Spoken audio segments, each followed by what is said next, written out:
Sorry about that. To continue with the idea of having multi-faith prayers, I would like to introduce Helen Buckroyd, who is a member of the Quaker community. Helen.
Thank you, Helen. I think that was enlightening. And we've perhaps learned a lot more about another faith. Thank you.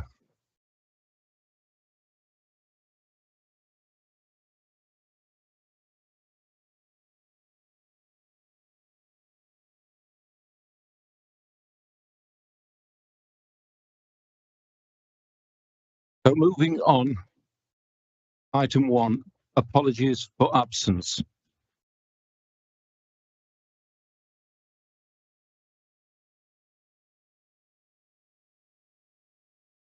Item 2, declaration of interest.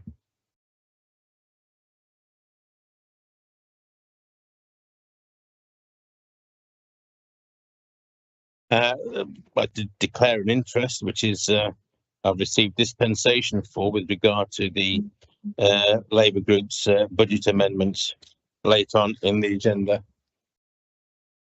I have more details, but save you waiting. I'll just sit down having said that. Thank you, Chair. Thank you, Councillor Norman. Item 3, to receive the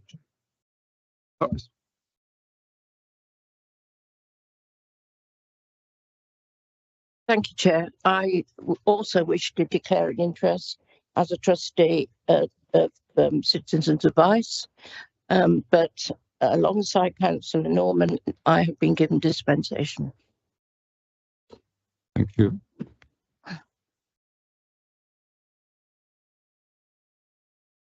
Item 3, receive the returning officer's certificate of election of district councillor and report of declaration of acceptance of office. Thank you, Chair. I think you've largely done what I'm about to do. Thank you. I, Simon Fletcher, returning officer, hereby certify that Councillor Martin Punyer was duly elected to the district ward of Armitage with Handsacre and has signed his declaration of acceptance of office. Thank you.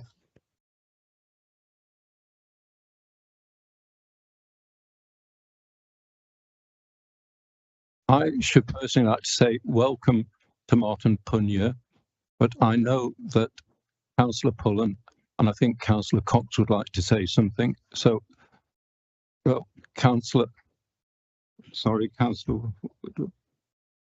Pullen. Thank you, Chair. If I could just be I was going to say the first person, but the second person to congratulate Councillor Punyer on his election victory and his seat at Lichfield District Council. In some ways, Chair, I think that Councillor Punyer is the very best sort of councillor because he absolutely didn't want to be a councillor and was strong-armed into standing as a candidate. I know, Chair, that Martin has a absolute deep love of his community first and foremost, and will be an absolute wonderful advocate for them in this chamber. And genuinely really pleased to be able to welcome you, Councillor Punyer, to this chamber and look forward to your contributions, not only in this chamber, but to your community as well. Thank you, Chair. Councillor Woodward. Thanks, Chair. Can I echo the welcome to Councillor Punyer to this chamber? I've just met him prior to the meeting. I introduced myself as leader of the opposition. I'm not the enemy, but he changed that to I understand you're the head of blame, and I said, yeah, that's probably the case. I have to say I've seen more of you during this civic year, Councillor Punyer, than I saw of your predecessor during the civic year. But I hope you enjoy your time here as a district councillor, even though the council is coming to the end of its life. But very warm welcome to you.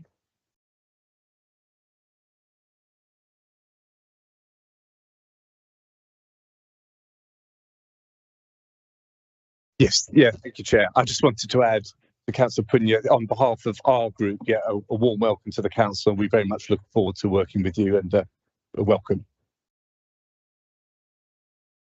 Thank you, Councillor. Move on to item 4, minutes of the last meeting.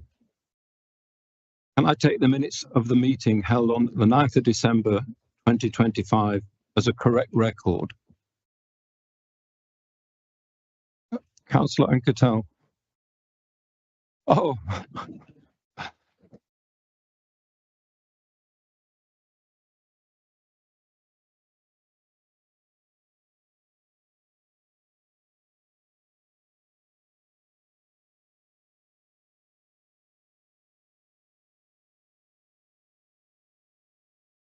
Item 4, Chair's announcements.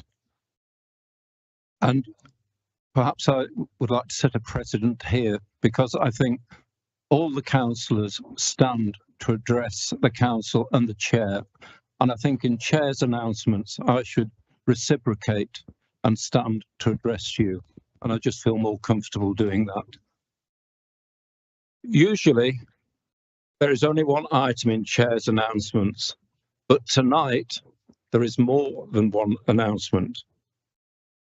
I didn't hear any groans.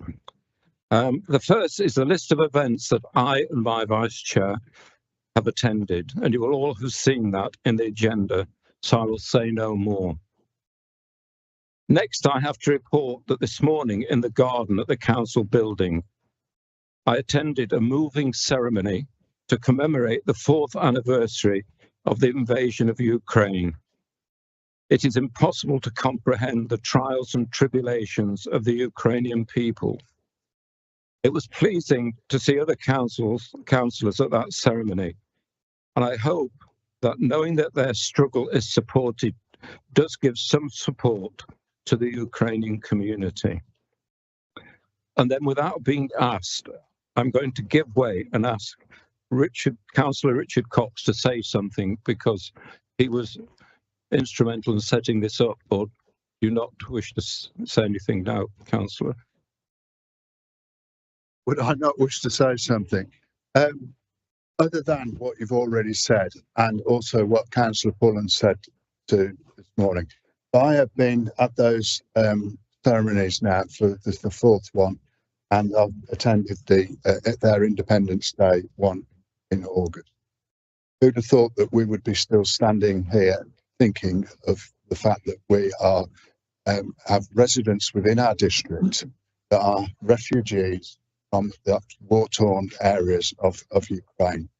And Lynette was good enough to read nearly every town and city affected by it, and the list was long. I think that, on reflection, is what we all ought to reflect upon. I personally pledge my standing to support them and do whatever we can within our community.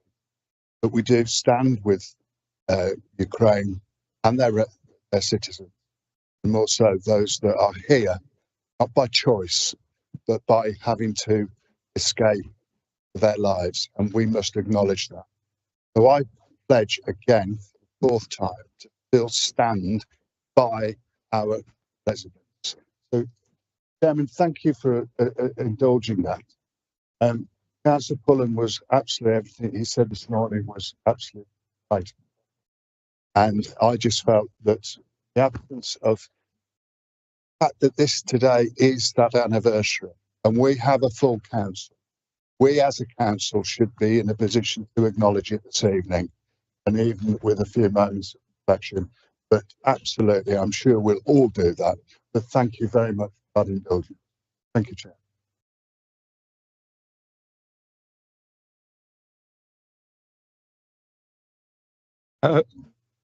Councillor Whitehouse, would you like to say something? Yeah, thank you, Chair. Thank you for sharing the comprehensive list of where you have been in the last month or two. But I'd like to break a little bit with that tradition and just talk about where you're going.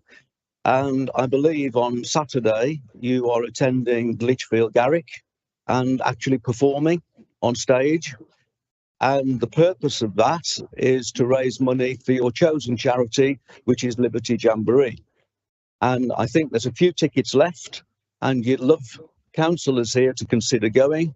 And they're £20 a ticket, I believe, which includes drink, Prosecco, reception and refreshments.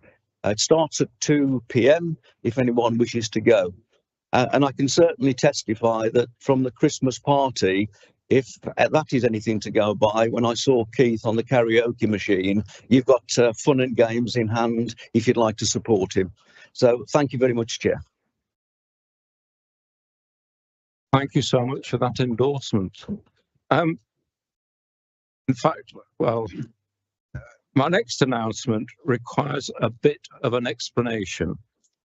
My first official chair's event was to attend the Court of Array at the Guildhall prior to the Bower Festival. After the court proceedings, I was chatting to Councillor Anne Hughes and commented on the very nice medallion that she was wearing. It transpired that it was her outgoing mayor's medallion.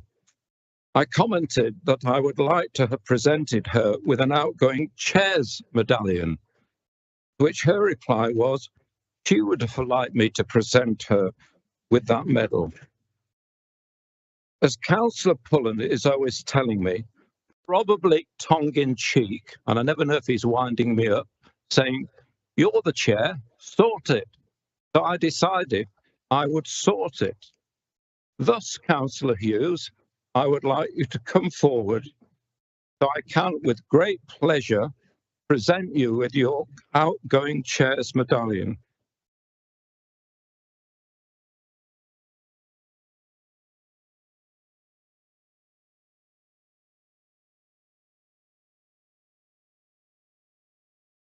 And I'm going to be personal here because I think it's a personal moment. And I hope better late than never, you will accept this medal in appreciation of your service of chair as Lichfield District Council, and you will wear it with pride.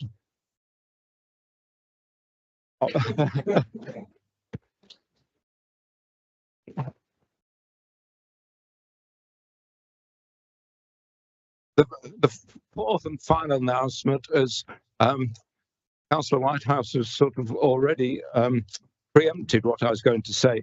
But can I say, last night I attended the official opening of Liberty Jamboree's new building. And I was going to go on to say, on Saturday, I'm doing this concert with my young lady, who my wife knows all about. And I can promise that it really will be a fun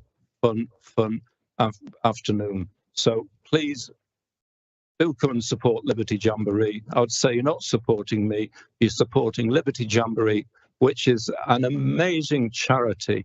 And if you could have seen the children last night at the opening of this building, you would just want to help them. So please, if you're free Saturday afternoon, do come along. And there is a Prosecco reception, that's an incentive. So thank you.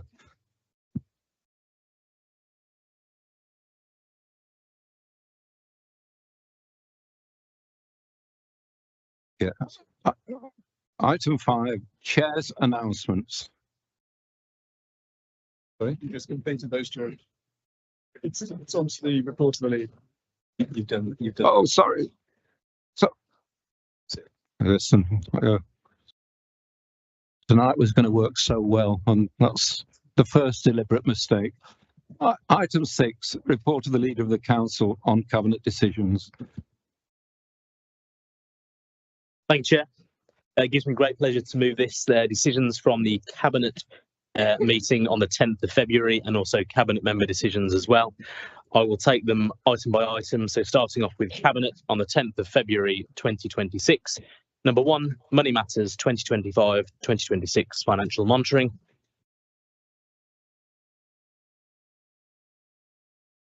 Councillor Norman. Thank you, Chair. It's the matter of the small matter of the £500,000 that we've suddenly got to find very quickly. I say very quickly because on the 27th of January, this was not mentioned to the overview and scrutiny members in the MTFS when we're looking at that. And 14 days later, we're spending or having to spend £500,000. I just wondered why we weren't told that at the scrutiny, or exactly what went wrong, what happened, how could it be so sudden? It doesn't make any sense at all. So 14 days, 27th of January, nothing. 14 days later, we've got this £500,000 to fine. Thank you, Chair. Councillor Woodward. Chair, on the same issue, I've got to say that I was really surprised in the cabinet meeting, which is what I generally do, to hear about this £500,000 that required from other budgets as for the multi-storey car park at the outer. with a bit of digging, I've found some information. Budget environment and the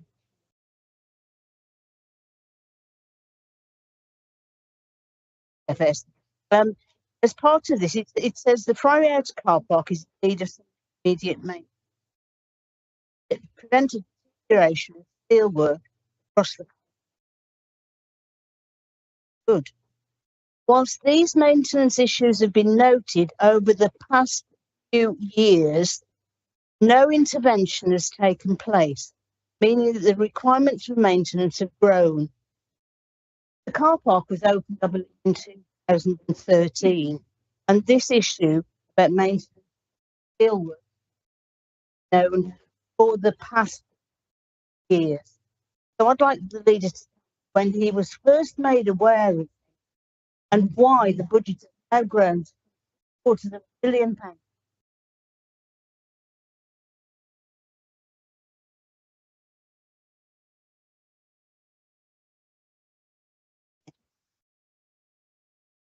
Councillor Bragger. Thank you, Chair. Notwithstanding the comments from my two colleagues, I'm quite concerned about the areas where the budget has been moved from. One of them is supporting coach parking, which for a city like Lichfield depends on the footfall and depends on that. So are there any plans to try and reinstate some of the priorities that this money has been moved from?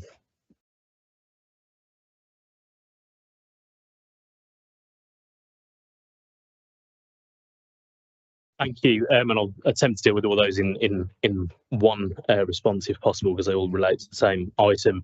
In terms of why that wasn't brought to ONS, I think it's regrettable that it wasn't. I don't think that was purposeful. I think clearly the budgeting process is a living, breathing process that doesn't get fixed at a point in time and does move around. I think it would have been better had that been brought in earlier, but clearly there's movement in the budget and where that budget is coming from.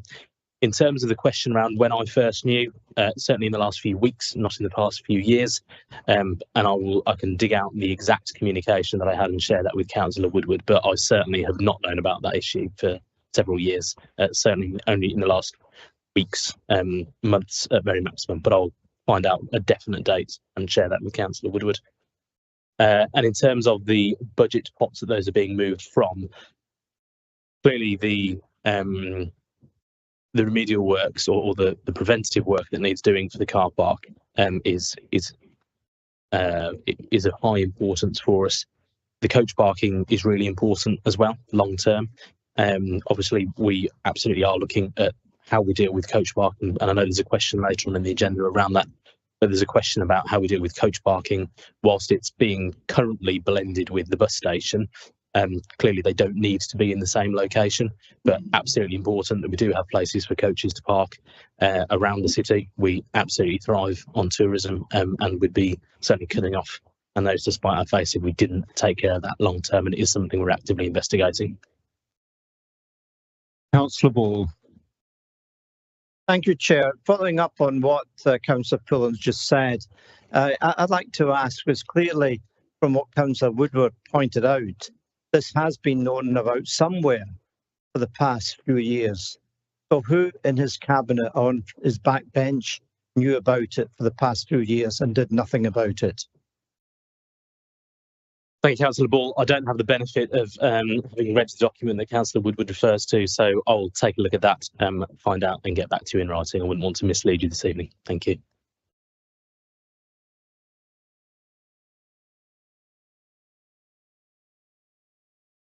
No more questions on that item. I'll carry on, Chair. Number 2, medium-term financial strategy. Number 3, 21-23 Market Street, Lichfield lease renewal. And then turning to cabinet member decisions. Is that number 3 or are we on the list? Brilliant. Councillor Bragger. Thank you, Chair. Yes, the particular company that has this lease, I was really surprised. On the 15th of October, they contacted me saying, as a local councillor, could you help us contact the council because we're worried the lease isn't going to be renewed. Now, they obviously have their timescales. If they don't have things in place, they have to start shutting down the shop, and that's why they were concerned. But I'm concerned that it took them contacting me as a local councillor rather than the usual method that they would have through the council to get this renewed. I am very pleased to see that it's now been renewed.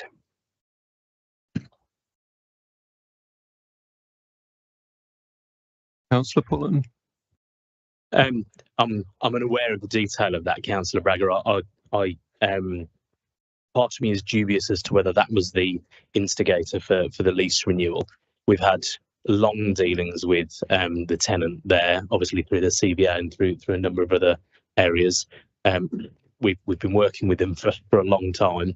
I don't know the detail of that. I know that we've agreed to renew the lease, but if that is the case, then I'd be surprised, but also embarrassed if that were to be the case. Yeah, can I come back? I can share the email trail if that would be helpful. I don't doubt for 1 second that they emailed you, Councillor Bragger.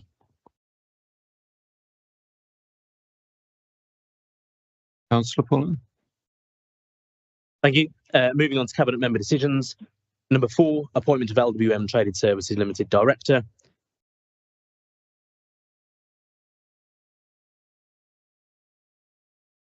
Councillor Taylor. Thank you, Chair. I welcome the appointment of Lizzie Barton to the board of LWMTS, following the guidance on the control of our wholly owned subsidiary that we received. Her appointment was, of course, in replacement to the cabinet member who was removed, who came off the board as the political representative. Political representation being replaced by a shareholders board made up of political representation across this room.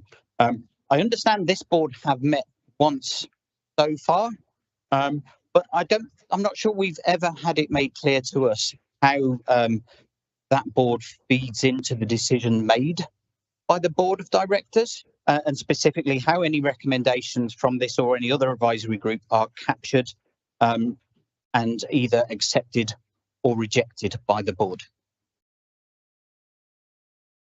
Thank you, Councillor Taylor. I would recommend taking it up at your next meeting and asking that to be made explicitly clear and precisely how those decisions are made and how they can be challenged.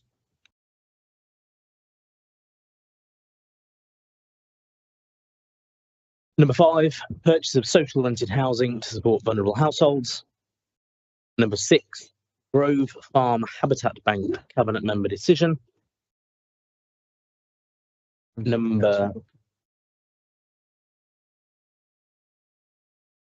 Councillor Booker. Thank you, Chair. Item 6, Grove Farm Habitat Bank Cabinet Member decision. In this item, you say that approval has been given to enter into 106 agreement at Appendix 1, but I cannot find Appendix 1 or I cannot see the agreement, and it does worry me when we are making agreements about our 106 money that we cannot scrutinise. I don't understand what this means, which is why I'm going to ask a question about it. But I did worry it was something like greenwashing. So maybe we're giving money to an organisation to do our environmental work where we cannot do it ourselves. So I looked up Grove Farm in Whittington, and it is in my ward, and I cannot find Grove Farm in my Whittington ward. So I would like to know what this is all about. Where is the appendix, and where is Grove Farm? What does that mean? Thank you, Councillor Booker. I'll turn to the Cabinet Member to assist me with that, as I don't have the detail. And if she's unable to assist, then I suggest we get back to you in writing. Thank you, Leader, and for the question as well. In amongst other ones that we've done in a similar vein, it is about how we can support some of those particular farming communities with what we're trying to achieve on these habitat plans in a wider scale. So ones that we've done previously, that I know that a number of people have attended some of the work that we've been doing over there too. The actual appendix, we can gladly share that one with you. So that would be most definitely something that would be made available to you. And any other information that you want, we can certainly share that too. Okay.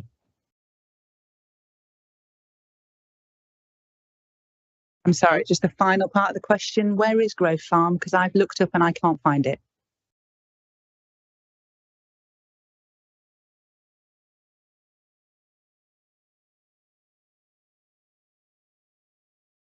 Claire, I will just interject on those ones on there. So again, we can supply the maps, which will be able to give all of the information that you need to. The fact that it's in your ward, normally that ward members would be involved in that. So that's something that I will also be asking a question for. Councillor Stevenson. Can't help the council there. There very definitely is a Grove Farm in her ward. They've been clients of mine for many years. And they're near Fishwick Nursery. And I think they run a luxury dog hotel as well.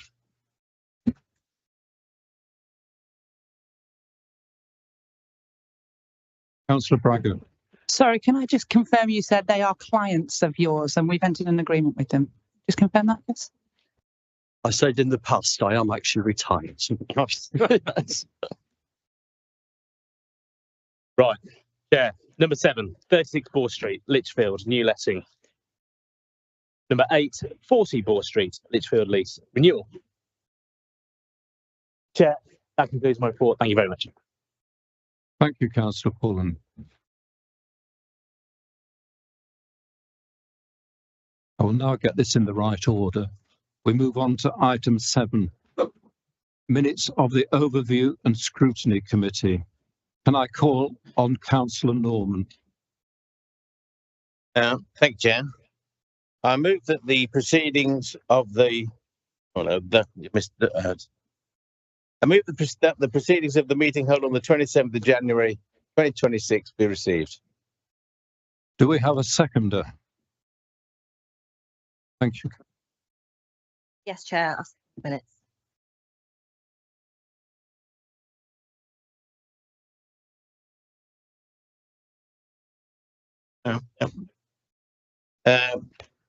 Go to item by item.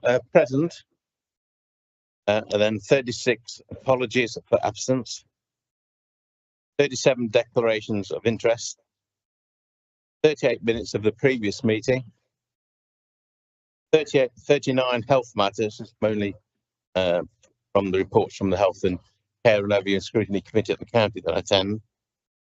40, and let's say a few words on this, Burntwood Health Centre and Wellbeing Centre. You'll see from the first paragraph that Staffordshire County Council were invited to attend this meeting, but decided or declined to do so. In fact, one of my freedom of information requests to the county originally was to find out their involvement in this, and they said nothing to do with us, basically. So I thought, yeah, well, you've got to be clever with FOIs. So I did another one.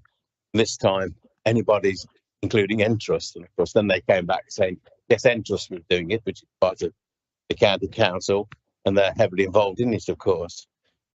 I'll certainly go back to the beginning with any questions, but on the bullet points, the first bullet point there, that the ICB representative and the county council officer had stated that the health centre would be open in 2025, and we asked them why it had not yet been delivered. And the astonishing answer, in my view, from the ICB representatives, who did kindly attend the meeting and answer questions, was that the promise should never have been made. That obviously means that in 2 years' time, if we say you promised in 2026 that it would be open in 2028, then successor officers could then say, oh, that should never have been made. And that's just complete nonsense. They stated that the healthcare unit was the only thing that they were interested in, and that anything else was not essential to the health centre, as you can see on there. And that was what it's all about, really trying to find out why the health centre wasn't being built.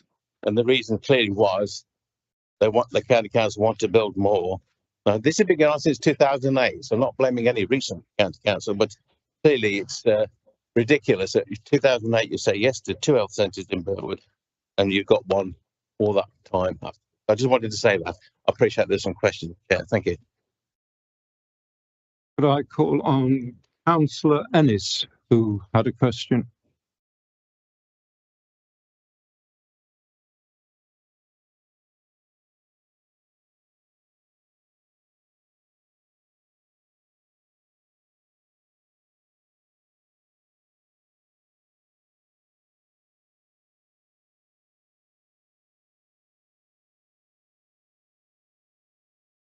Risk.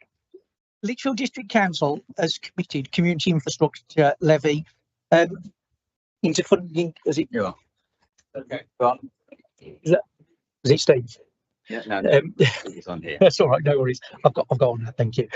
Lichfield District, I've got two now. I'm feeling absolutely overkilled here. If you can't hear me on the moon, then okay. Lichfield District Council has committed community infrastructure levy to this project, and that funding is not open-ended. It comes with a finite window, and this project continues to drift, and there's a real risk that this funding could be lost. That would not just be a missed opportunity, that would be a failure for the residents of Burnwood, who have already been waiting far too long for this facility. While we recognise the delivery sits across multiple partners, including the County Council, the ICB, this council does have a role both as funder and the local planning authority. Therefore, we should be clear that this is a priority project that we expect to define delivery timeline from the partners, along with a coordinated effort to move this forward at pace. Where elements of the scheme are adding to the delay and are not essential for the core health facility, we should be actively encouraging a phased approach to ensure the main centre is delivered without further ado. The big problem with this is, from my eyes, the greed of the county council. This is what it looks like. When this plan originally come forward, it was very simply a health centre. And now there seems to be all sorts of other bits and bobs popping up everywhere with it. Well, if the county council and the ICB wish to do that, then do it. But do it in phases. Give Burnwood a health centre and then do the other bits afterwards. It's simple. It's quick. It could happen this year. So we should be pressuring them along those lines. Thank you. Thank you. Councillor Ray. Yeah, thanks, Chair.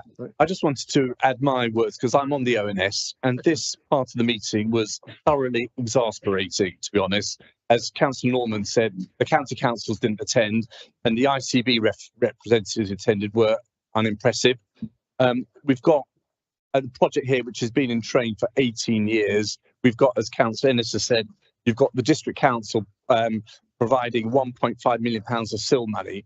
And this project is stuck. There was no clear reason given for the delay. There's no clear plan on the forward. And it was just very frustrating to listen to. Just inertia, and I think as Councillor Ennis alluded to, just a lack of partnership working between the County Council and the ICB, and maybe the County Council just not prioritising a health centre, which is what the people of Burnwood and the district need. I know this council and councils are pushing this, and I just urge those councillors that are also on the county council to do all they can, keep doing all they can to unlock this, because it was a thoroughly exasperating and frustrating session. Thank you, Councillor Ray. Can I call on Councillor Woodward? Thanks, Chair. Go back to the point that Councillor Norman made about his first freedom of information. Came back with the county council saying nothing to do with us, Gov, nothing to do with us. Second request then cited Entrust, because they had to say Entrust were involved in this. And certainly about 2 years ago, when a number of councillors, me included, were discussing with the county council the closure of what was the Health and Wellbeing Centre, we saw plans then, and plans were from Entrust. Entrust is a joint venture partnership set up by the previous controlling group, I admit, but the current controlling group can't just distance itself from Entrust and say nothing to do with us. The plans that we saw then, as Councillor Ennis has said, showed the health centre. And I can't remember if it was just before or after. Gate Park was demolished, and the youth centre was demolished in preparation for a health centre. That's got to be at least 2. They're treating us like fools. And I, for one, I'm not prepared to carry on being treated. I think we all have got to step up the pressure on the county council and the ICB. They say they're working in partnership, but this is about the property ambition of the county council. Instead of putting the ground forward for the health centre, as was the original proposal, they're trying to squeeze every last ounce of capital out of that site. So they're talking about assisted housing, supported housing, extra care housing, a care home, and also some retail units. Stop that. We want a health centre. We were promised a health centre at the beginning of this century. Promised 2 health. Sorry, Chair. We've got 1 health centre. We haven't got that second health centre. So let's put as much pressure as we can on the county council to deliver the promises that they're made to deliver a health centre on that site and leave all the other bits and pieces to a future planning application. We still haven't even got the proper planning application in, but let's try and make sure it's a planning application for a health centre and nothing else. Thanks, Chair. Councillor Evans. Thank you, Chair. I'm going to put a slightly different slant on this because everyone will know that I've been a member of this council for a long time, many years, probably longer than some of you were born, which is a bit of an admission from me, but there you go. But for most of that time, we've been discussing the essential need for a new health centre in Burntwood. In fact, many years ago, Councillor Woodward and I were attending meetings when it was envisaged that we would have a new health centre on the leisure centre site. Everything then was in place, and after many thousands of pounds were wasted on a Dutch architect, and public meetings were held, and then suddenly it was withdrawn, and we had nothing. And then following that, the Greenwood Health Centre was built at the other end of Burntwood to replace the one that was in Naylor's Drive. But despite frequent promises, we are now in the position of this desperately needed facility being developed. And the public are so concerned about this, which is causing an awful lot of problems.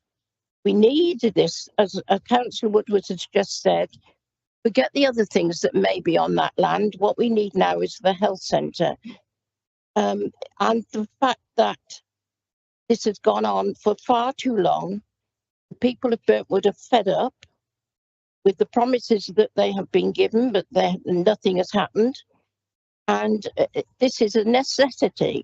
And the fact that we lost the Health and Wellbeing Centre, they were getting temporary permissions, I know, but the fact that that went, and because it was envisaged that we were soon to get a new health centre, nothing happened. And the closure of that centre was far too premature. So I do think the County Council need to get their act together. We certainly need to see a planning application soon, hopefully, and get this centre built for the benefit of the people in Burntwood who need it. Thank you, Councillor. Call on Councillor Strachan. Thank you, Chair. I'll keep this reasonably brief because, frankly, I don't think a history lesson served us particularly well. We hopefully are united across the council in wanting to get this delivered. My attention was caught within the Chair of Scrutiny's report by the second bullet point on page 21 and the response to that, because if we can get the river details from the ICB, that is likely to give us a true indication of how much priority is placed on this by those in other places. And so I wonder whether the Chair of Scrutiny could confirm, has he received them yet? When he does, will he share them? Or shall we all chase them now? Because I think that really is likely to be a bit of a drains up exercise, and we find out exactly. Thank you, Councillor Strachan. Councillor Norman, do you wish to? better, haven't I, really? I mean, I'll do them in order if I may. Councillor Ennis and the phased approach to the scheme. I think that was touched upon at the meeting, although I can't see a particular specific reference to that. But clearly, that's what we want: health centre first. Everything else, fair enough. That's something else that can be looked at. But it was the health centre that we all agreed on, and various public meetings in the past we've done that. And I was there at the very first meeting in 2008 when it was the Primary Care Trust that was dealing with it, rather than the Integrated Care Board. Councillor Ray, yes, thank you for that support there, and I'm sorry you were frustrated with that. I don't think I did any jokes in that particular session because it was too serious. But I normally try and lighten the load. But yeah, I think there's frustration, maybe in astonishment at the responses that we got sometimes. I think. Councillor Woodward mentioned my freedom of information. Of course, I was only mentioned 2 of them. I've done a number over the years, not so much that I'm causing great public cost to people I do freedom of information requests to, and I only do them if I can't get the answer in the normal way. So over the years, I've done requests on that. I also noted that remember Entrust, when it was first being proposed, it was going to be Europe-wide. It's going to be Europe-wide. Well, you can't even build something in Burntwood. I'm not sure about the European aspect of over the years. Councillor Evans, yes, she has been here for a while. I think she's in effect, the mother of the council. I'm the father of the council, as it happens, as far as years go. So it is frustrating, and it's embarrassing, really, that we're not able to do this. I'm not sure if it's a Dutch architect that designed the health centre at that time. There's a Dutch architect, a renowned Dutch architect, that Van Ackerath, trying to pronounce it correctly, for the arts centre in Lichfield. I'm not sure it was a Dutch one for the health centre, but nevertheless, I still have pictures of that and regularly put them on social media. Councillor Strachan, over there, is in with his incisive question there and point. Yes, I'll be following them up. I keep looking for board meetings and reports and that sort of thing. So I'll certainly be following that up. I do know that's to be followed up. And yeah, if you're prompt, and you can certainly ask me again in a few months' time if that's not happened. If I carry on then, Chair. Okay, I don't trust the computer when doing this, if you don't mind. I think the next item then is, yes, item 41, the review of the Young Voices event. Thank you. Councillor Ball. Thank you, Chair.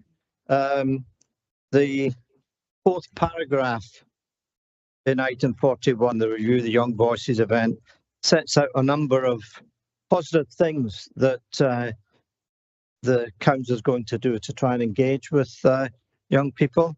I wonder whether the chair, or through him, the cabinet member, can tell us how those things are progressing, and indeed look forward to support for the proposal from the Lib Dems and ourselves later on for some really positive things happening in the district for young people, to show and demonstrate very clearly that we don't just whinge from the sidelines. We suggest positive ways forward. Thank you. Councillor Norman. Yes, well, yeah, Councillor Bull is just saying what happened at the committee, and that there are proposals to move forward on that. There are things that didn't work out, so learning from those lessons. Certainly over scrutiny, we'll certainly be asking for further reports in the future, so hopefully that will help Councillor Ball on that. I'm going to item 42 then, the medium-term financial strategy. And I've just, right, okay.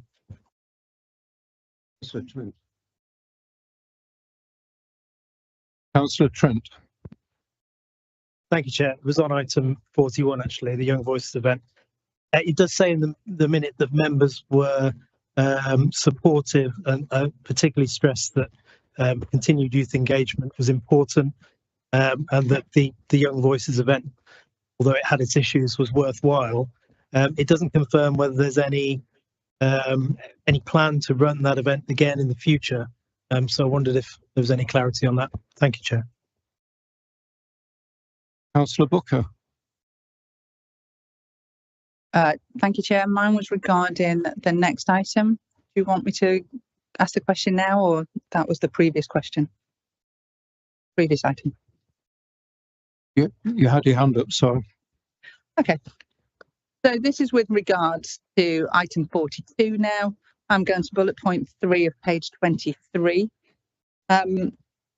Members asked what changes, if any, have been made to the climate budget. And the leader replied that the line has been taken from the climate change budget to account for free car park, evening car parking. Now, I'm not against free car parking. I think it's a fabulous idea. I myself drive, and when the cinema's here, I would love to come in and park for free. But can I clarify that is accurate, that we are taking the money from the climate budget to pay for us to use our cars? Thank you, Chair. Councillor Norman. If I could just help Councillor Trent to, a little bit slow there, unless he had got his hand up and you missed him, Chair, that, yes, it does sort of end as if the Youth Voices event, we're talking about the Youth Voices event, but as far as the youth service, if you like, is concerned, I think the previous minutes were more helpful than the minute on specifically on the Youth Voices event that we had there. But certainly I'll follow that up. And yeah, looking at the minutes, it looked like nothing's happening after this, but we'll follow that up. So that one. I'm 42, the medium-term financial strategy. Yeah, I think a bullet point it is number 4. By the way, the reason for this, all these spaces, is because it makes it easier to read, but it doesn't mean there's more pages. Sorry about that, but I thought I'd preferred that. But I do appreciate the officers having in italics the question and then the answer. That makes it really good for, I think, for scrutiny, for members to follow what scrutiny is doing, that we are asking those questions. On that one there, members asked what changes, if any, had been made to the climate budget, and the leader replied that a line had been taken from the climate change budget to account for the free evening car parking initiative. I just like them to think how ironic that is. Is it something for private eye? I mean, it really is a weird way to use money for free car parking, or for cars, basically, use of cars, encouraging the use of cars. So that one there, I think I'll leave that for them and their consciences. I've just gone on to say that it was confirmed that any recent issues have no impact on from a budgetary perspective. This is in regard to the cinema, which is the next bullet point. And the thing was that scrutiny, we were told that, but since we've been told, there's a question later on, don't anticipate that, but things are different. So again, scrutiny has not been told the same thing as members are being told elsewhere, and that's of concern to me as chair of scrutiny. If there's no other questions on that particular item, I'll move on to item 43, which is the leisure services performance. And by the way, you wait all this time for a paddle tennis court, and then three come along all at once. I mean, what's that about? Anyway, I'll just mention that. What's it? Yeah. Any questions on that item? If not, Councillor Home. I thought so. Oh, sorry. Hey, I missed this question. I didn't hear it. Sorry. Yeah. Thank you, Chair. It's in regards to item 42, which during that item, a member of the committee spoke about the negotiations between the political parties in regards to the budget. It was shut down by the chair, but would the chair agree with me that members of the committee should refrain from playing politics during that committee meeting and focus on what we should be doing there, which is to use Councillor Norman's own words, to be a critical friend? Thank you, Chair. Councillor Galvin. Thank you, Chair. Recently, I had the pleasure of visiting Lichfield Leisure Centre, and it really is a jewel in the crown of leisure in the area. Today, I went to Burntwood Leisure Centre. I'm pleased to see that work's being done to encourage use of the climbing wall. However, when you go into the poolside area, and I appreciate it's on here, but members that cover Burntwood have had letters from Burntwood Swimming Club to state that, poor state of it, and I saw myself, tiles falling off walls, rusted barriers. It really is in a poor state, especially when compared to the new services on this side of the area. I see the budget's been put forward, but can I ask for when the timeline is and when we can see these improvements at Burntwood Leisure Centre? Thank you. Thank you. Councillor Ray.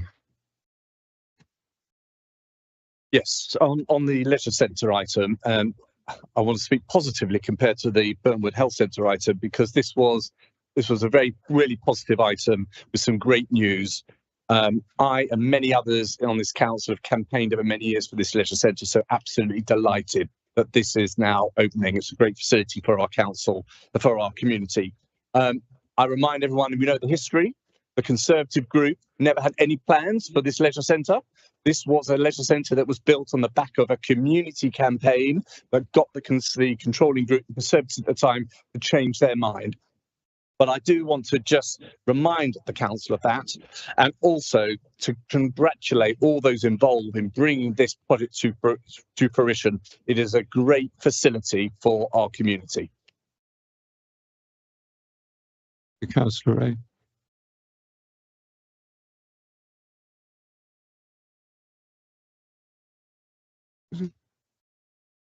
Was it Councillor? Chairman, if you may, I'd like to remind Councillor Ray, quite frankly, that the decision, yes, were under a different leadership of this council, made a decision. At the change of that leadership, within hours, I would think, in consideration, there was a response from the current leader of this council that there would be a new leisure centre for Lichfield. So let's get the chronological order correct. Yes, there was, and rightfully so, a campaign, but it wasn't the council under Doug Pullen's leadership that had said that it wouldn't. So let's just be clarify that that is the case, and it wasn't solely that campaign, whilst recognition to the campaign and the campaigners. Thank you, Chairman. Thank you, Councillor Cox. Councillor Norman. Thank you, Chair. Yeah, Councillor Hoke, I apologise again for missing you out the first time. You're on the list there. Didn't do that. Yeah, I mean, people will lobby, that sort of thing, but yeah, the way the minutes read here, the chair, and I do look at the minutes, so any officers listening, I do agree the minutes, but the chair closed the item. It does look a bit dramatic, but really I was just trying to get people to move on. I heard what he said. I hope other members have heard what he said, and leave that at that, so thank you. Now, on to the leisure services performance, and Michael Galvin, Councillor Galvin, asking that question. I can't answer that question for him, but obviously they need to look into that issue of more expenditure and improvements into the swimming pool aspect of Burntwood Leisure Centre. I do know that the council is looking at improving the use of the climbing wall, and there is that problem that was explained at the meeting, and some of it is in the minutes about where it was going to go, and then the problems with having it there, which is in the hall, which is had a high ceiling. That's necessary, obviously, for a climbing wall. And also, it's not in the minutes, but there's also a problem with marketing and the way we're doing that. But the aspect that Councillor Galvin's mentioned, we'll follow that up with Cabinet. Councillor Ray, great news, it says, for the Lichfield Leisure Centre, the new leisure centre there. I do know the only Cabinet meeting that's ever happened where the public been invited to speak has been that one at the Lichfield Garrick, with regard to the leisure centre and the need for a leisure centre. I've always kept that in mind because I was hoping that one day I would ensure that we had members of the public to come to the Cabinet meeting, because you've set a precedent to actually raise issues there about a particular thing, but you've never been that controversial in there. I was a bit concerned that Councillor Cox there was sort of echoing the ICB, which is that different people now, so that's a matter for him and his group to answer. On the work programme, that's number 44. Just like to say that. Okay, what's happening? A point of information, Chair, for me.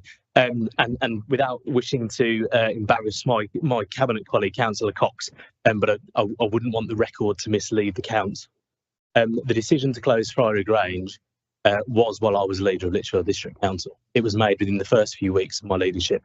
After doing some more digging, we immediately realised the error of the information that was put in front of us. But I just wanted to, again, as I say, without wishing to embarrass Councillor Cox, it was whilst I was leader of the council, and I wouldn't want the record of this council. Councillor Cox. I stand corrected and I withdraw the comment.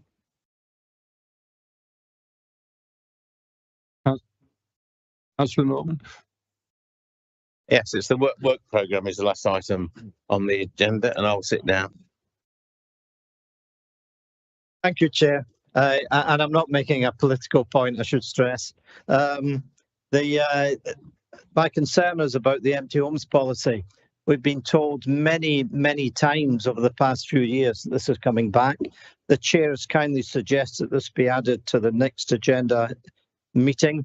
And given that Empty Homes Week is the 9th to the 15th of March, something like that, just before our meeting in March, can we have an assurance, please, that it will be on the agenda definitely this time, Chair? Thank you, Councillor. But could I just ask Councillor Smith, do you still want to say anything, or is your point being? Sorry, I hope you don't mind, Councillor Norman. Just to follow up, you said you're going to follow up with Cabinet on the Burntwood Leisure Centre. May as well do it now. Why not?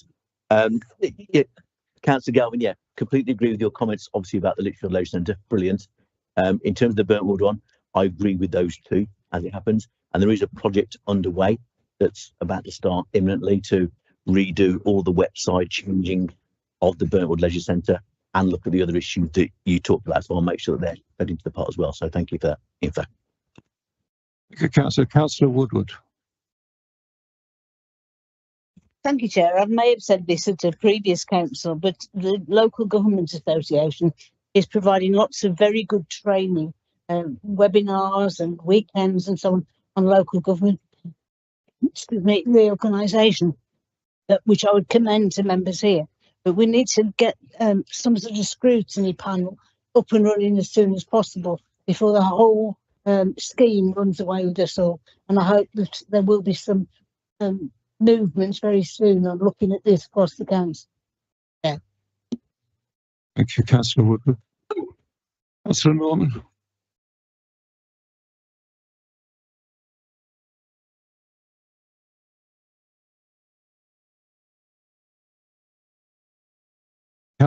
Well, are you happy to give way to Councillor Farrell, or do you... Thank you, Chair. If it's helpful to the chair of ONS, I believe the empty homes policy is coming to the next meeting on the 24th of March. Thank you. Councillor. It was helpful because I didn't hear what Councillor Woodward said. Actually, I was wondering what to do about that. Right, the empty homes policy. Yes, there will definitely be a report at the next Overview Scrutiny Committee. Even if I have to write it myself, because I've said to the officers, yeah, we definitely need one.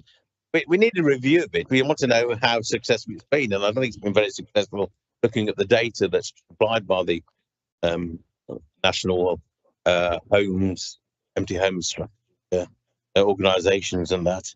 But it is a difficult thing to deal with. Our policy dates from 2016. I'm not aware of more of an update than that.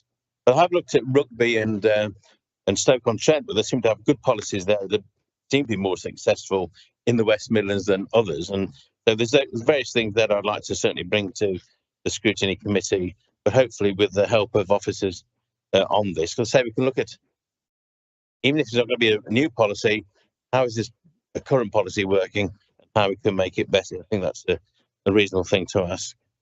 I'm talking about the work programme. So the other thing to talk about, that I would like to talk about rather, is the local government review. And I've asked, like Rugby, as it happens, just coincidence, when I was looking through their website, I want that on our agenda at each meeting. I followed up questions to areas where there's been a local government not so long ago. It happened under Johnson, of course, and it's happening under Keir Starmer. So this is nothing new. But there seems to be no template, no obvious way of doing things. And if you look at the frequently asked questions on the LGA website, you don't get the answers there either on something. What exactly is a shadow council? What exactly happens to the district councils and borough councillors whilst in that year before it actually becomes that? And it's various experiences from different parts of the country, it seems. The one thing I did pick up, though, was that IT was a big issue, getting that IT right for those different councils working on, as a new unitary authority. And there are problems with GDPR and all that. So that seems to be the big one, which is a headache, particularly for senior officers rather than for us. But we have a role there to play on that. So we do need that on there and trying to get some clarification so we can speak up for the areas we represent now, which happens to be Lichfield District, in the new unitary authority, and that it works for residents and for staff as well, because that's important. So the other thing why I think personality clashes between the new councillors and the existing councillors that are being abolished and that. So there's all those sort of things. I think we can learn from that, and we can perhaps invite people in to talk, because I say the information there you think is straightforward. This is how it works. It's not quite like that. I don't want to depress you, but that's the way it is. But we'll look at that at over scrutiny, if that's it. So that's it, I think, Chair, hopefully. Councillor Pullen. Thank you, Chair. And it wasn't a question, just to agree with Councillors Woodward and Councillor Norman about the need for a cross-party working group, hopefully through ONS on local government reorganisation. We very much hope that if it does go ahead, that it acts in the best interest of our residents, although I'm sure it'll be welcomed by voices across the chamber in hoping that this local government reorganisation will be Sir Keir's 15th U-turn of the government and that it is abolished entirely. Sorry, I stand corrected, 16. As I see no more raised hands, I take it there are no more questions. So can we take the minutes as received? Minutes are taken as received. Can I call on Councillor Powell as Vice Chair of the Employment Committee? Yes, thank you, Chair. I move that the proceedings of the Employment Committee meeting held the 29th of January 2026 be received and, where necessary, approved and adopted. Thank you. Do we have a seconder? Thank you, Councillor Hill.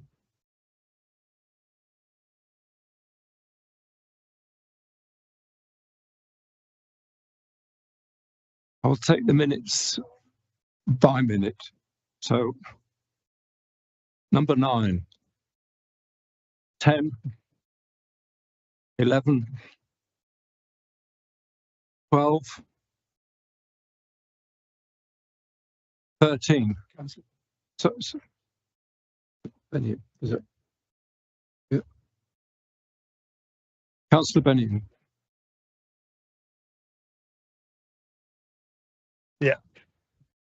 Yeah, there's a couple of things on the policy statement that are going to need some following up.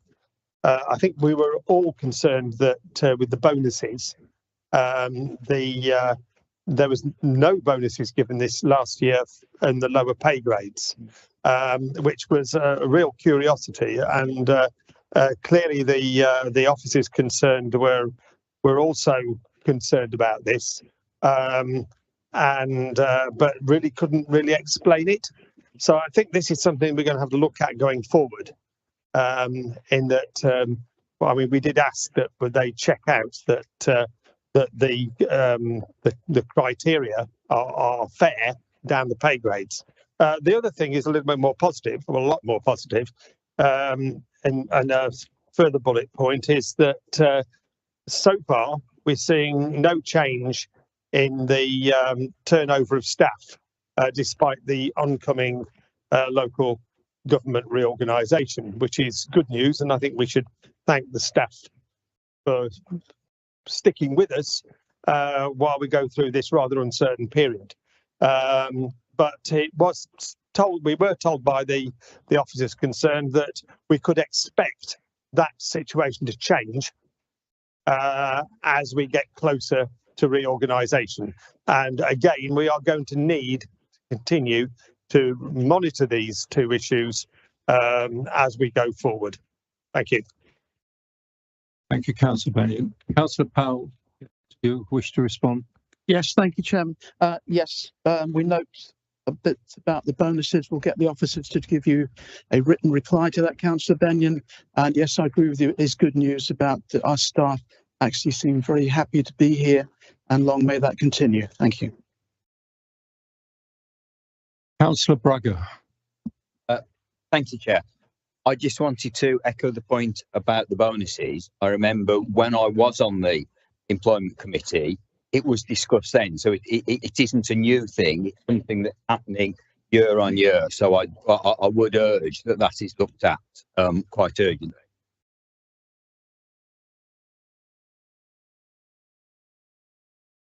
Thank you. As I see no more raised hands, and take it there are no more questions, can we take the minutes as received?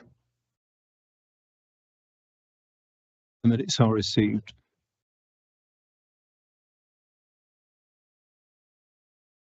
Item 9, minutes of the Planning Committee. Can I call on Councillor Checkland?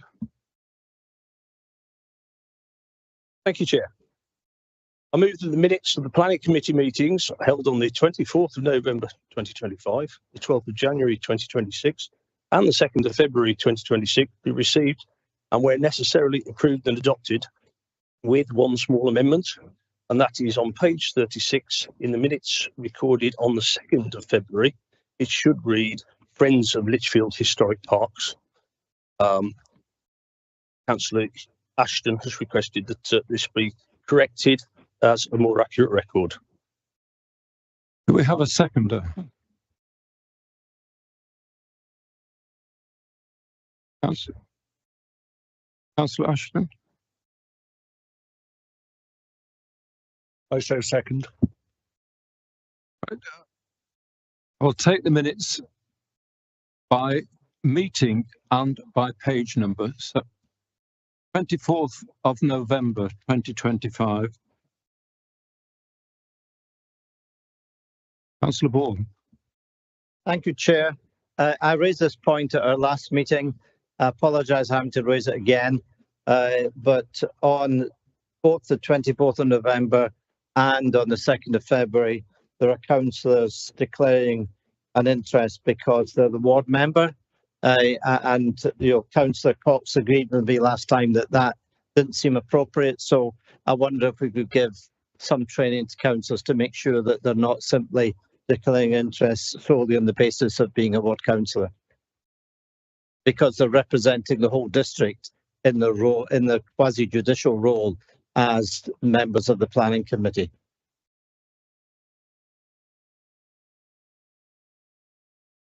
Thank you. Councillor Checkland. Yes, thank you for that. As chair, people do declare the fact they're on a ward because it gives a level of transparency to the people listening on YouTube and who don't know who the ward members are. It doesn't do any harm to do. It doesn't do any harm to do the additional. I personally don't see a problem with it, but if we don't continue it, then so be it. Thank you, Councillor Checkland. I will go back to taking the minutes meeting by meeting. 24th of November, page 31. I see no raised hands. 12th of January 2026, page 33. Page 34. Councillor Norman.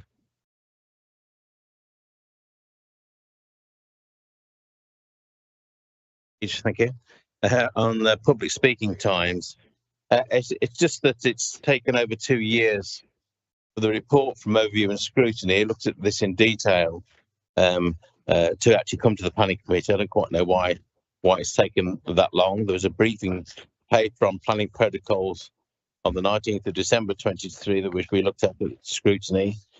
And in the report there, background 3.1 of the planning committee, it says public speaking to the planning committee is important because it allows the members of the public to directly express their views and so on. Then it says providing valuable insights that may not be fully captured in written submissions, thus influencing the committee's final decision on planning applications.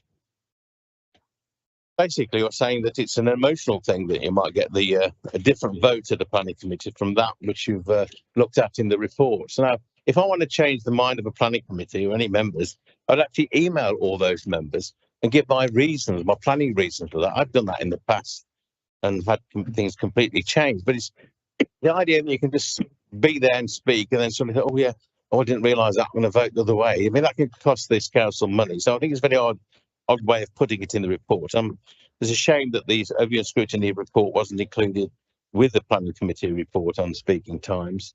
I mean, what members probably didn't know of, I'm just looking at Staffordshire. Staffordshire Moorlands is 3 minutes for a public, 3 minutes for a ward member. East Staffordshire, 3 minutes.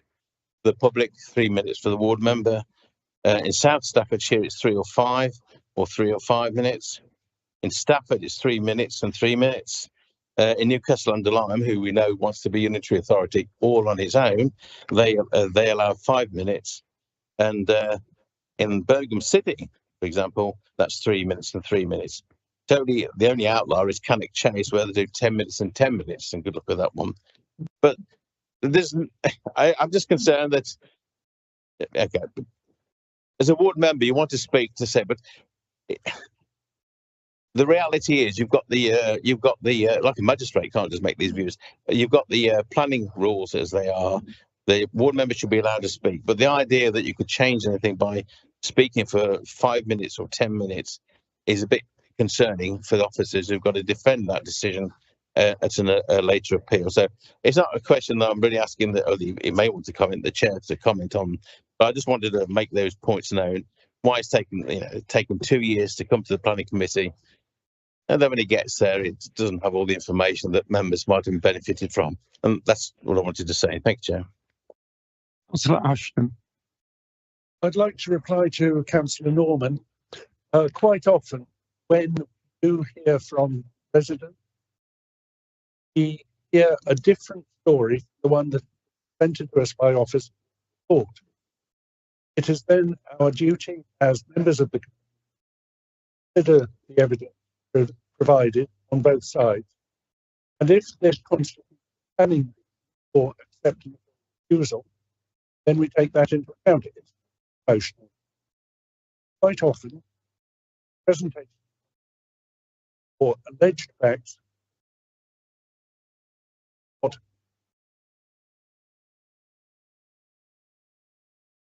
the officer.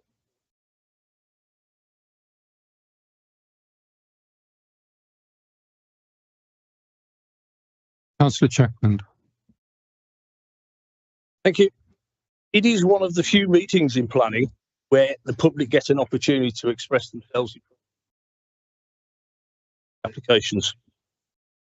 We hear some very emotive talks, and to try and confine those emotive talks or recent talks or the information they want to present into a squeezed 3 minutes. If they only want 3 minutes, they get 3 minutes. If they want that 5 minutes, they get 5 minutes. We still feel that it's right that ward councillors get that opportunity to represent their residents in front of a group of people who they are representing.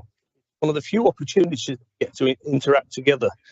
So this is what the planning committee looked at, and that's why we reached the decisions that we did. Thank you, Councillor Checkland. I'll move on to the final meeting of the 2nd of February 2026. Page 35.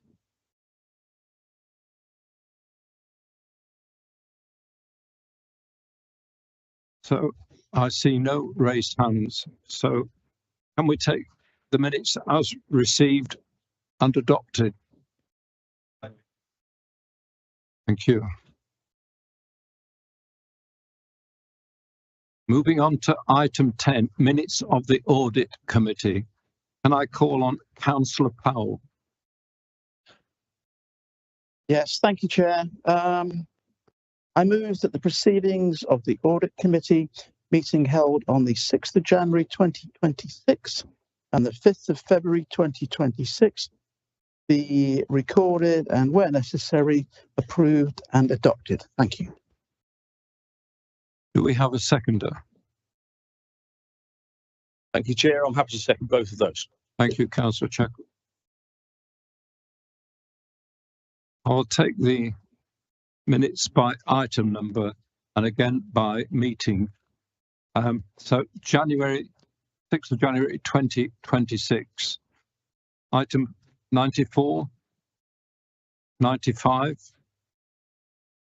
96. Councillor Woodward. You'll note from that minute that I wanted to raise the fact that an audit committee might have been changed very late in the day, which meant that some members, in fact, the meeting ended before it started. For it, it's happening again. We've had a date change in April, and again it means that people who've got other commitments can't then make the new date. This is unacceptable. Note that later on in the agenda they're going to vote on some change audit. Now, I want assurances that this will not happen in future. Thank you, Councillor Woodward.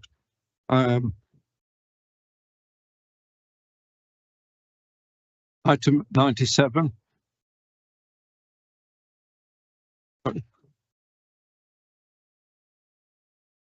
Sorry, Councillor. I'm sorry, Chair. I would like to respond if that's okay. Sorry, Councillor Thank Powell. you. Thank you, sir. Yes, there's been the first time it was changed was unfortunate, and Councillor Woodward has spoken with me, and I've spoken with her about that.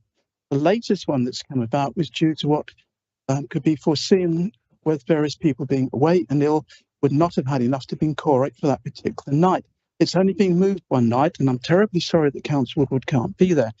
But I would quote to her, which may be of some comfort or not, from that great socialist Keir Hardie: what did it matter to a man whether his neighbour was a Protestant or a Catholic, so long as they were working together and had the one common interest to work together for the good of others' good? And that's exactly what we're here for. We're not for the particular audit. We're not here as party political. We're here for the good. Thank you. And I'm sure you want to respond. Councillor Woodward. My name's Councillor Woodward, not Councillor Wood, and I'm not a man, I'm a woman. But if Councillor Powell's argument holds true, there is absolutely no point, because anyone can change at any. Thank you. Move on again to item 97. The Taylor. Thank you, Chair. I just wanted to ask the audit chair about the recommendation to Cabinet. What's the point here that I'm making relates to a specific spend item? I think the principle is a much wider one. And the note at the end of item 97, in council, I made several questions to Cabinet.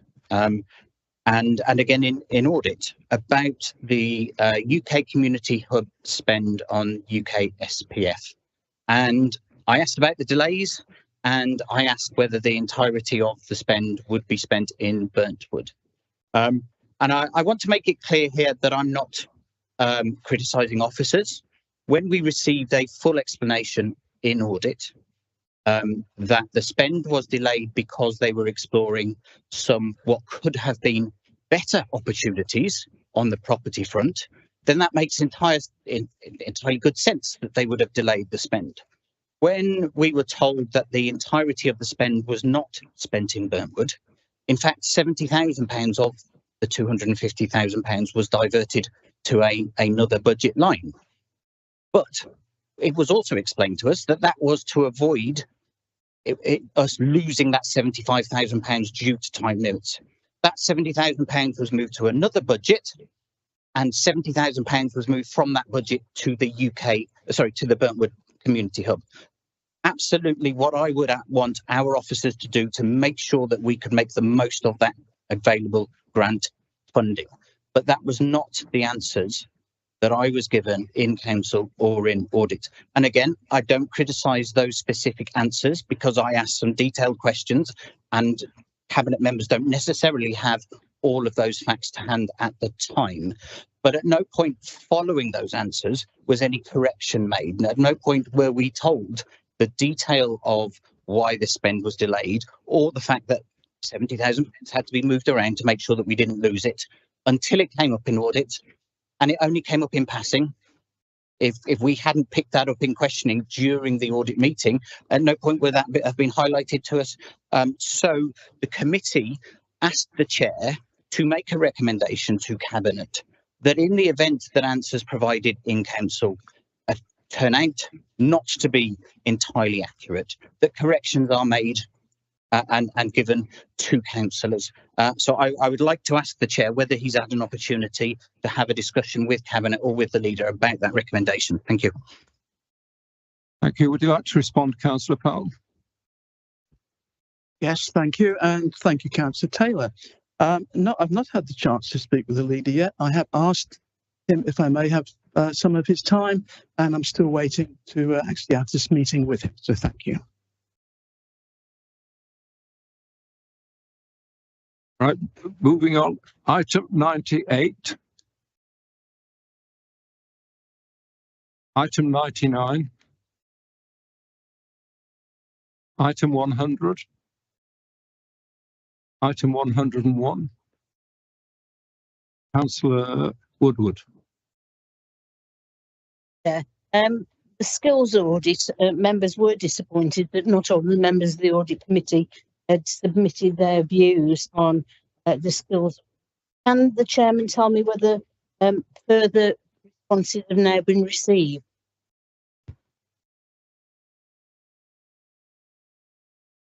Thank you, Councillor Woodward.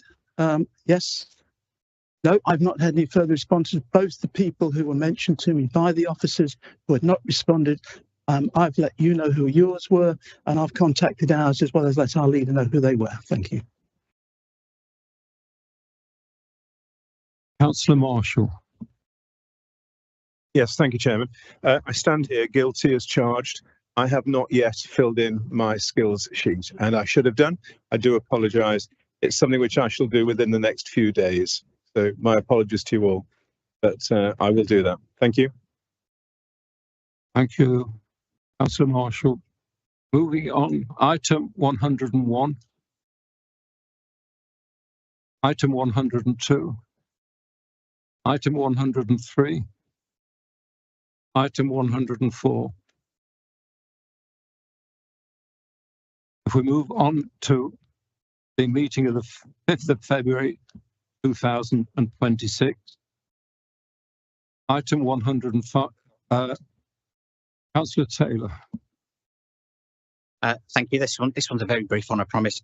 Yeah, just in terms of the present there, I meant to say about the last meeting, could I put on record on behalf of the committee welcoming our new external, internal, shake it all about auditors, and also Ian Livingston, our new independent member onto the committee, and I'm sure both the appointment of both of those will make a difference to the committee going forward. Thank you. Thank you, Councillor Taylor. Item 105. Item 106. Item 107. Item 1.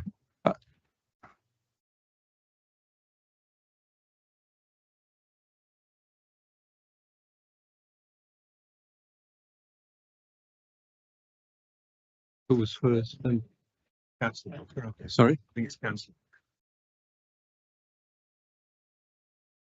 Thank you, Chair.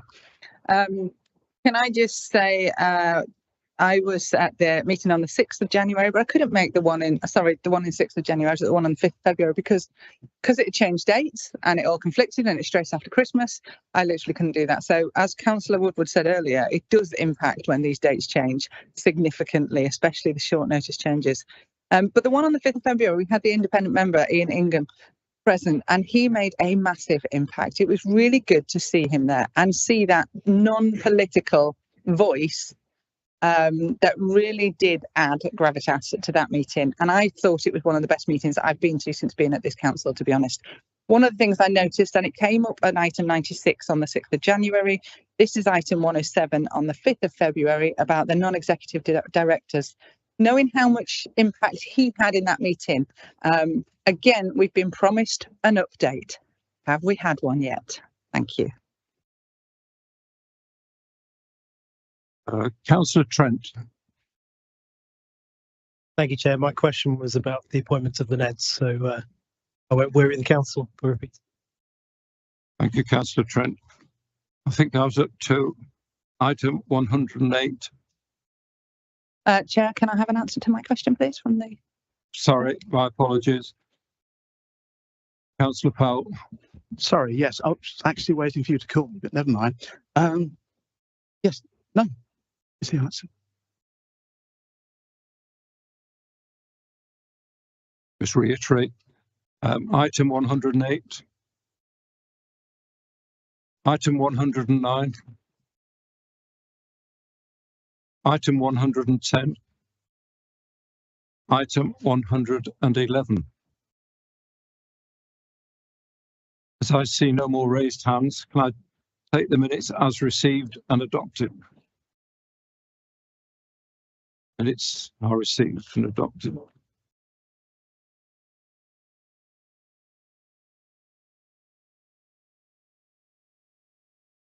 Item 11, calendar of meetings. Councillor Norman. The reluctance is to talk about dates after that. It's just to say that I did ask an officer some time ago for just the draft dates on the very strict understanding that they could completely change. And it was useful to get that early list for people doing holidays. Now, officers must have early sight of the calendar of meetings for their own benefits if we're a good employer. So my request really is if we could have a draft even with that health warning on it as early as possible, that would be really helpful for elected members, I think, as well as stuff, if that's available. I emphasise again the health warning there that it could change, but it would be helpful. Thank you, Chair. It's never happened before on the council or any council I've been on, but if that could be done, that would be good.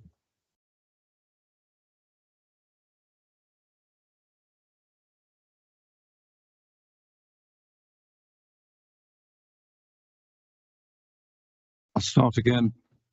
Item 11, calendar of meetings. Can I call on Councillor Pullen to speak on this item?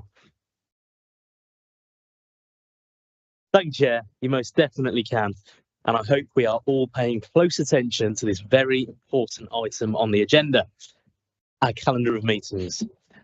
Chair, I so moved that we adopt this calendar of meetings for the ensuing civic year. Thank you, Chair. Is the proposal seconded? Chairman, I'm delighted to second the calendar of meetings and reserve my right to speak if there is any debate. Thank you, Councillor Cox.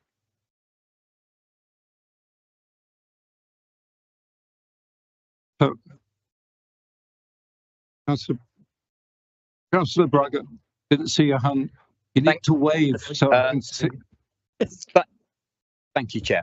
I was one of the people who was asking for a draft copy. I find it quite difficult that the dates are so late. I don't know why the process is. Certainly in planning my year, it would be very useful to me if it was possible to have the dates fixed at an earlier council meeting. However, as this is my first term as a councillor, I don't know why it happens at the moment, but I would ask for that to be considered for future years. Councillor Pullen. Chair, I mean, we could probably set meeting dates for the next decade if we really wanted to. Yeah, it comes out in.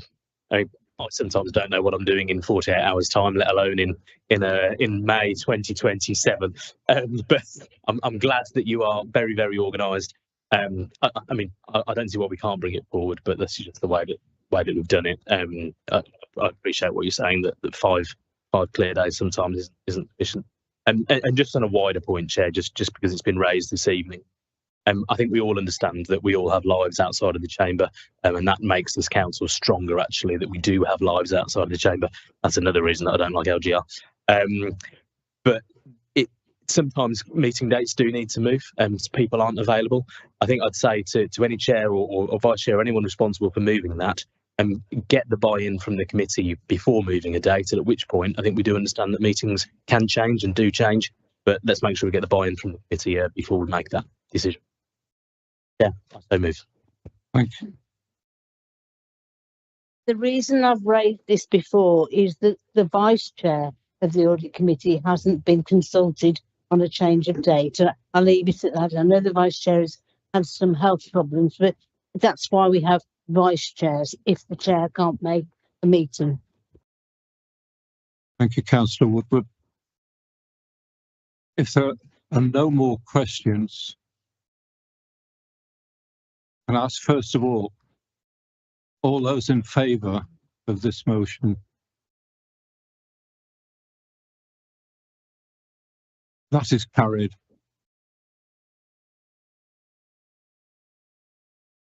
Item 12, membership of committees. Can I call on Councillor Pullen again? Chair. Chair, I move. What do I move? I move that Council agree the political allocation of seats on committees and panels. And I'd like to thank, I'm not councillor, but Mr. Will Stevenson for some work that he's done on this, identifying that non-grouped members should have a proportional representation on committees. That has updated a number of the committees just due to the increasing diversity of political groupings that we have on this in this chamber. And secondly, Chair, so I move that Council agree the political allocation of seats on committees and panels, and then secondly that we receive a list of appointments to committees subject to no member being disqualified from serving due to a conflict of interest. And that is as per agenda item number 12. Thank you, Chair. Thank you, Councillor Pullen. Is the proposal seconded? Councillor Cox. Thank you, Chair. I'm happy to second that, and again, reserve my right to speak if there's any debate. Councillor Norman. Thank you, Chair. It's merely to welcome Councillor Punya to the Overview and Scrutiny Committee. I will send him some information about Overview and Scrutiny. I'm not going to overwhelm him because it's you can be overwhelmed by all the information that's available. But I'd like to send him some information. I could do that through the officer, so it's not looking like it's coming straight from me about that, so that he hopefully will enjoy Overview and Scrutiny when he gets there. So I don't know whether Councillor Cox wants to respond in any way, because he didn't respond before when Councillor Punya was welcome to the council, was it? Did he? Make a note. Well, Councillor Cox has his hand up, so I think perhaps he does want to respond. As part of the debate, I suppose. No, I would echo what Councillor Norman says instead of introducing about scrutiny. I go back to 2003, and we were both vice chairs of corporate. And I have to say, in terms of scrutiny, you're going to have a good tutor in Councillor Norman. I want to absolutely endorse that. And if he can offer advice, it would be wise to take it on scrutiny. Thank you, Chair. Thank you, Councillor Cox.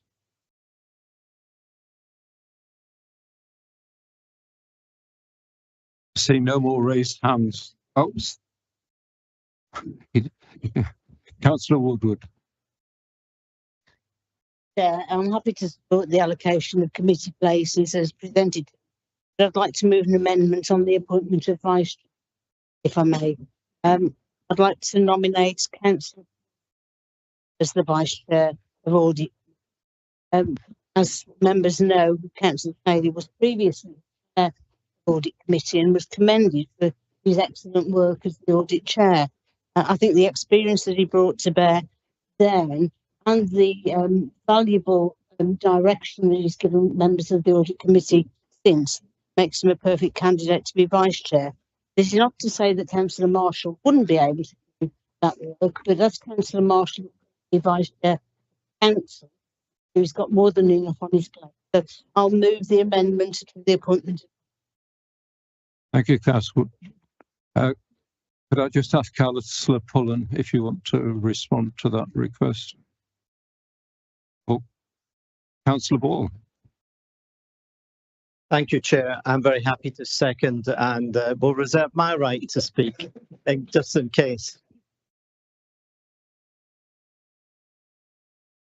So do we move to? Sorry. Yeah. Yeah, Councillor. Chair, if there's to be no debate, absolutely, I would love to respond. So I will absolutely continue to support Councillor Marshall, and we're voting against the amendment, but happy for the vote to be put, Chair.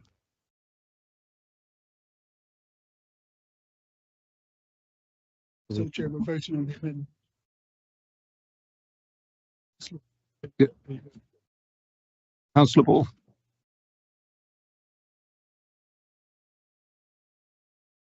The Ball. Having reserved my right to speak, I will now exercise it and suggest to our leader that we ask for a name vote on this.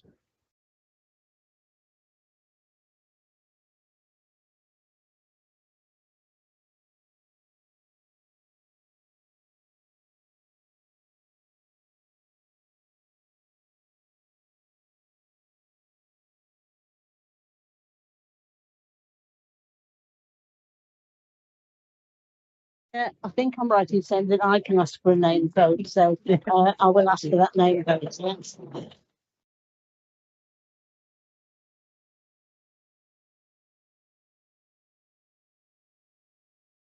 Yeah. Right. Having taken advice, we're going to vote on the amendment, and I ask for the name vote, and our Chief Executive to. Okay, thank you, Chair. So when I call out your name, could you please let me know if you are for, against, or abstain on the amendment? Councillor Anketel, Councillor Ashton, Councillor Ball, Councillor Benedicius, Councillor Benyon, Councillor Booker, Councillor Braga, Councillor Checkland, Councillor Clavely, Councillor Coe, Councillor Cox, Councillor Cross, Councillor D. Ennis, Councillor L. Ennis, Councillor Evans, Councillor Farrell, Councillor Galvin, Councillor Harvey Coggins, excuse me, Councillor Henshaw, Councillor Hill, Councillor Ho, Councillor Holland, Councillor Hughes, Councillor Young, Councillor Marshall.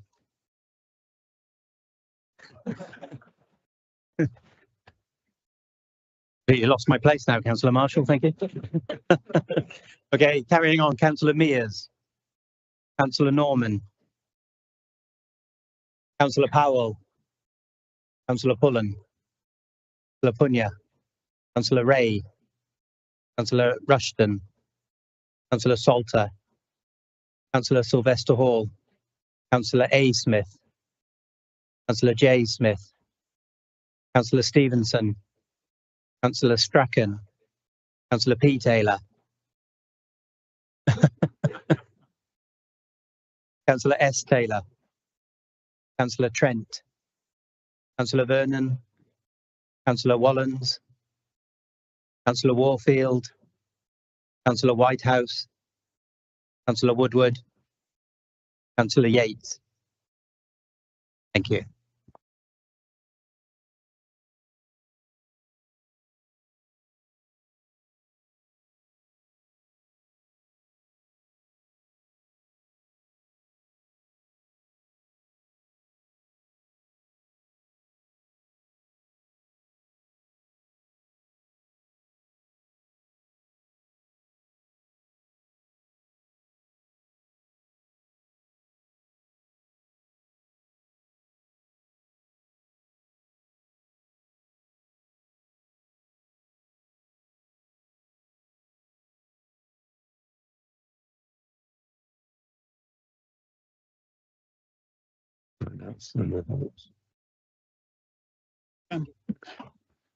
There are 24 votes in favour and 23 votes against. So the motion is carried.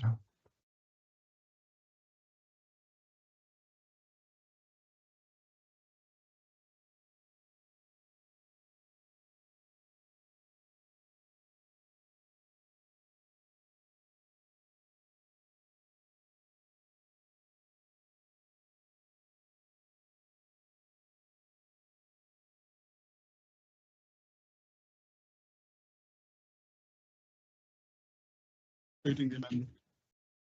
So it's the motion as amended.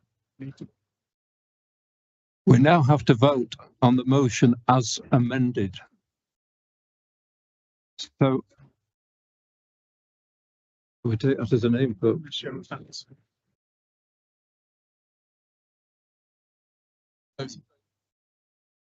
Those in favour?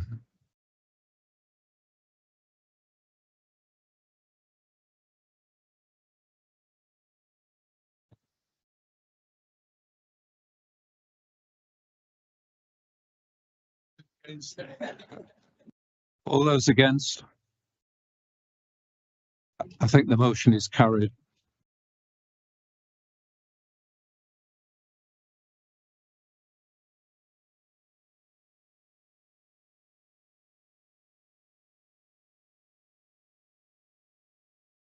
Item 13, medium-term financial strategy. And I would remind members that in accordance with Section 106 of the Local Government Finance Act 1992, any member in council tax arrears is unable to participate in the debate and decision making in relation to the budget and council tax setting. Can I now call on Councillor Strachan to speak on this item?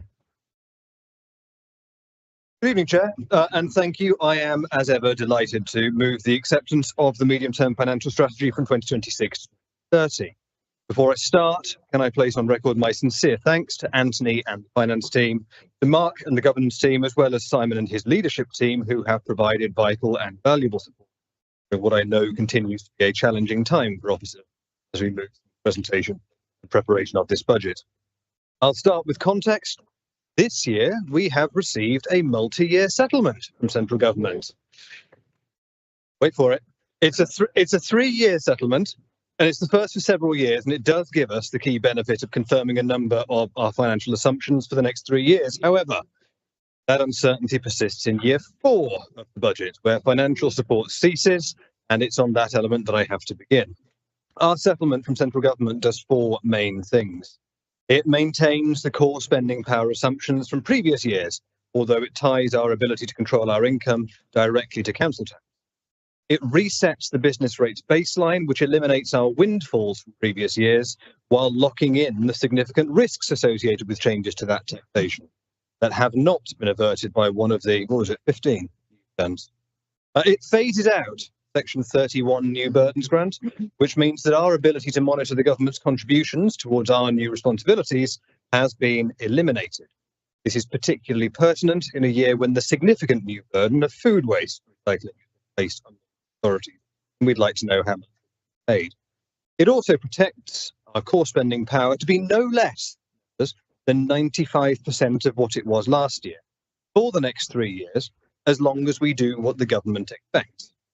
And what it expects is likely to be unpalatable for members of all parties, because it assumes that we'll be putting up our council tax at the maximum allowable rate at every single opportunity.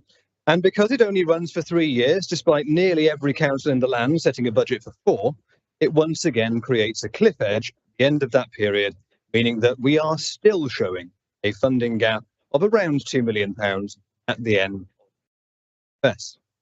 This, members, I have to say, is a disappointing continuation of policy from central government, which has not been addressed by the change in the party power.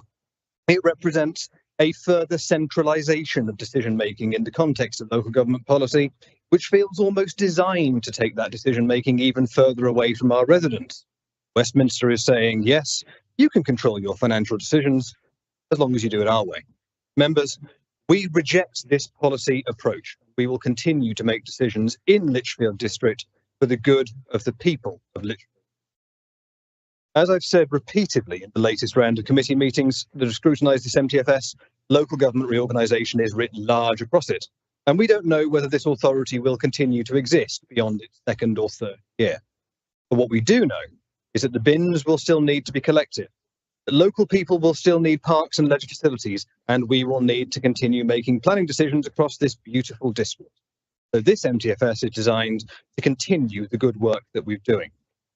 Chair, in the last year, we have completed the new leisure centre in Lichfield.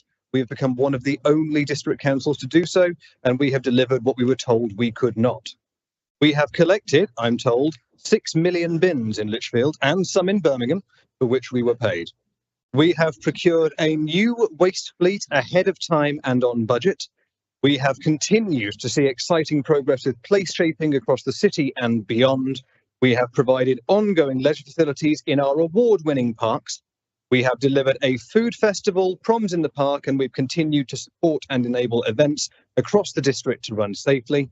We have eliminated evening car park charging to support local businesses and to promote our award-winning nighttime economy, which now includes not one, but 2 Michelin-starred restaurants. We have kept public money working safely and efficiently by investing it prudently and by avoiding the risks of external borrowing, of investing in cryptocurrency, or in wild overspending, which we've seen in other councils. We've also looked at where we had funds reserved, and we've released those for use elsewhere to avoid sitting on money that should be working for us. We have carried out a wide-ranging exercise to make sure that we continue to pay our bills promptly to support business health, and we pay 92% of all invoices received within 30 days. But we've also made significant strides towards making it easier for local businesses to work with the local council via our commissioning team, who have achieved national recognition for their work in delivering millions of pounds of social value additionality on capital contracts, whilst also developing a roadmap for future local benefit alongside the capital strategy. And we have done all of this for less than £200 a year for a banned property. This MTFS continues that good work, but I would like to draw Council's attention to a few other elements within it. A comprehensive review of our reserve was carried out because as risk profiles change and project budgets clarify, we do release budgets for other purposes where we can. And this year we released £4.7 million being allocated across both the revenue and capital budgets. With that, we are expanding our major projects team to speed our delivery of those projects that we already have in train, and with a potential ambition for this to be a service that we can then sell to other councils. We're using this extra funding and other government funding to support our obligations to the homelessness and rough sleeper strategy, where there has been critical underfunding from Westminster, as well as to support domestic violence charities who are assisting some of the most vulnerable people in the district. We're committing a further £742,000 to the acquisition of homes for social rent, which takes our total commitment to that project to nearly £5 million. And Chair, I consider that to be a very positive example of collegiate working between parties, as despite some of the challenges to the original policy and how it would work, we have managed to start bringing acquisitions forwards. Chair, as a consequence of our design code, particularly centrally within Lichfield City, we're aware that some businesses are going to incur costs, bringing their frontages into conformity with that code. Accordingly, we are easing the strain by establishing a match funding process to assist in. You'll also see we acquired a property on Bakers Lane as part of the breakthrough agreement, and we're committing funds via this MTFS to reconfigure it and bring it back into use. We're committing further funding to bring more car parking into the city, to further support the local economy, and to build resilience in that area where we are aware that we're vulnerable. We're also renewing our already highly successful scheme of apprentices and taking on a further LGA graduate to support staffing, which, despite what was in the pay policy statement, is being effectively hampered by the uncertainty associated with local government reorganisation. While I'm on my feet, we lost an extremely good officer to the uncertainty of local government reorganisation with Sarah Carrington, who ran procurement, who left for that single reason. And Chair, we're using the remainder to support the capital programme, avoiding costly external borrowing while retaining sufficient liquidity to allow for further place-shaping acquisitions as opportunities. Chair, I'll turn to the issue of council tax. There are persuasive arguments made by some people I've spoken to that we should freeze elements. They argue that we're in a good financial position, that any successor authority is likely to impose a substantial increase, and that we should therefore give our residents a break. On the other hand, the Westminster government expect that we should protect our position by imposing the maximum possible increase, that there is no further funding coming from Westminster, and therefore we should ask our residents to pay services. I'll note as an aside at this stage that we used to be able to defray the worst of the personal taxation impacts by our very good business rates. Healthy business paying an appropriate level of taxation is far preferable to imposing a regressive tax on a private household. The impact of the reset, combined with what is perhaps one of the most hostile environments that our businesses have operated in for several years, means this is no longer possible. Government wishes burden on. Neither of those two options. While we are currently in a good situation, our financial position is being eroded in two different directions. Firstly, by our defunding from government, and secondly, by inflation, especially within the construction sector, where members might have noticed we've got quite a lot going on. The failure of government financial support to fully bridge the impact of their policy also creates a cliff edge year 4 of that MTFS, and so the funding gap means I simply cannot countenance. But on the other hand, we have residents struggling to make ends meet, and across this district we do have some of the most deprived streets in the Midlands. There is a support scheme in place which is doing sterling work in lessening the burden. But Chair, council tax hurts everyone, but the poorest disproportionately. Given the significantly above inflation increases imposed by other precepting bodies, particularly the council, I will not see Lichfield District Council add to it unnecessarily. The MTFS from last year forecast an increase this year of 1.99. For the reasons I've just mentioned, I see no reason to depart from that. Propose an increase in our share of council tax of 1.99%, simply because we must protect our own position whilst also ensuring that nobody is left behind or locked in. I do note that we are 9% of the total bill. This is possibly scant relief, but we should at least do our part. The increase represents an increase of 7 pence per week. And here I am aware that there are amendments proposed. I shall listen very carefully to the debate as they are being moved. I'm sorry they arrived after the publication date, as potentially some of them could have been capable of approval, but I'll save those observations for the amendment debate. But in summary, Chair, this is a budget that is rooted firmly in delivery. It delivers the projects that we've committed to and places a focus on bringing those through promptly before we reorganise. It delivers the resilience in staffing and in project delivery that the authority requires, and it continues delivering the high quality of life for the residents that we serve. So, Chair, I move the recommendations in the report and the counter tax. Thank you, Councillor Strachan. Is the proposal seconded? I second that, Chair, and reserve my right to reply.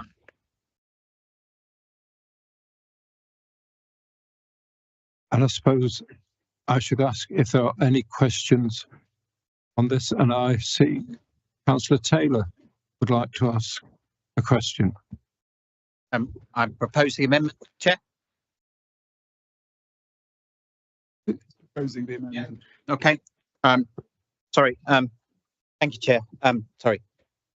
If I can, an explanation. I've recently increased my ADHD medication, and it has like triggered a bit of a panic attack that I've been fighting off all evening. So please, if I'm not to my usual self, please forgive me. Thank you, Chair. I won't take up too much of the council's valuable time. It says here optimistically. I rise to propose a constructive and fully costed amendment to the medium-term financial strategy. It is an amendment that seeks to do one simple thing: spend a modest part of our residents' money, £210,000, on increasing the provision of things that our residents need. So where is that going? First, £100,000 for our young people. Provision of additional youth services is needed in Burntwood, Lichfield and across the district. But it would take more money than we have leeway in this financial strategy to solve this by ourselves. Rather, we know there are initiatives being started by a number of different organisations locally. A one-off investment in the start of these initiatives would help to yield results far beyond the value of this investment. Second, £60,000 a year to continue our partnership with Cases. This supports tenants and helps prevent homelessness. It costs far less to prevent somebody from becoming homeless than it does to pick up the pieces afterwards. So the same amount of money can help more people. It's not just compassionate, it's common sense. Third, £50,000 for a community transport service. The linked up service trialled recently by LDC was admirable. The cost per journey of continuing it shows that the demand around old routes has gone. People have reorganised their lives following the loss of fixed regular bus routes. To properly invest in community transport, we need to create routes around new demands, such as the new cinema. Setting up a service around the cinema and the nighttime economy outlets in that area will also allow a much wider selection of our residents to benefit from the placemaking investment this council has and is making. Before I conclude, I would like to express my thanks and the thanks of my group to Anthony Thomas, the Finance Director, for his help in explaining the relevant parts of the MTFS and his work in making sure that our proposals fell within its constraints. I'd also like to thank our Liberal Democrat colleagues for their early and constructive discussions. I know that the youth provision in particular is an issue of great importance to them. Chair, this is a fully funded amendment. It invests in young people, vulnerable tenants and community connection. I urge my fellow councillors to support it. Thank you.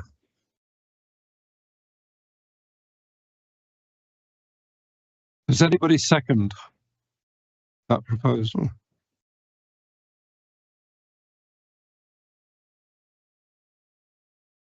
Thank you. Councillor Strachan, do you want to respond? I was going to let some other members of the council have a debate before I jumped in. Councillor Ray. Yes, thank you, Chair. Yes, I just want to speak to the amendment and follow on from Councillor Taylor's points he's made. And I ask that members that we support this amendment. The part of the amendment that I want to emphasise is what, and Councillor Taylor alluded to it, is the budget for some initial funding for youth facilities in our district. This is something that, as a group, the Liberal Democrat group, we specifically propose and we're particularly passionate about. Now, we are all aware that there is antisocial behaviour in our area. We know that in the city centre here in Lichfield, there has been a police dispersal order, so it is an issue that we need to address. We need to provide more facilities and more engagement for the young people in our society. And so we'd like to see improved youth facilities across the district and specifically here in the centre of Lichfield. There is no youth centre at the moment in Lichfield. In the past, there were such facilities, but none at present. And there is clearly an obvious issue, and we do need to do some more to support the youngsters in our community. Now, I know there are various discussions ongoing with different sort of groups in the district. One of them is called the Youth Alliance, which Tasmin Turner, one of the officers from the council, has brought together groups of passionate individuals here in our district, from Fun Club, Liberty Jamboree, the Garrick, different organisations who understand the youth part of our community and are passionate about providing a proper youth centre and a proper youth facility. And the current proposal is that it would be run by the community, not a facility that would necessarily be run by the council. Now, this particular proposal, which I've discussed with various people in this meeting, is a small budget to enable the initiative to progress. So when premises are found, they can be surveyed, drawings can be made, so that the initiative can move from the initial concept to forward. And I appreciate the project will need proper funding for capital expenditure and running costs once it's up and running. But this is a budget to enable an initiative for our young people and for a youth centre or youth centres across our district to move forward and to gather momentum over the coming months. So I do hope this council can support these changes to the budget. in particular, the one relating to the youth facilities, so that we can show that really strong commitment to the youngsters in our community. Thank you. Councillor Wallens.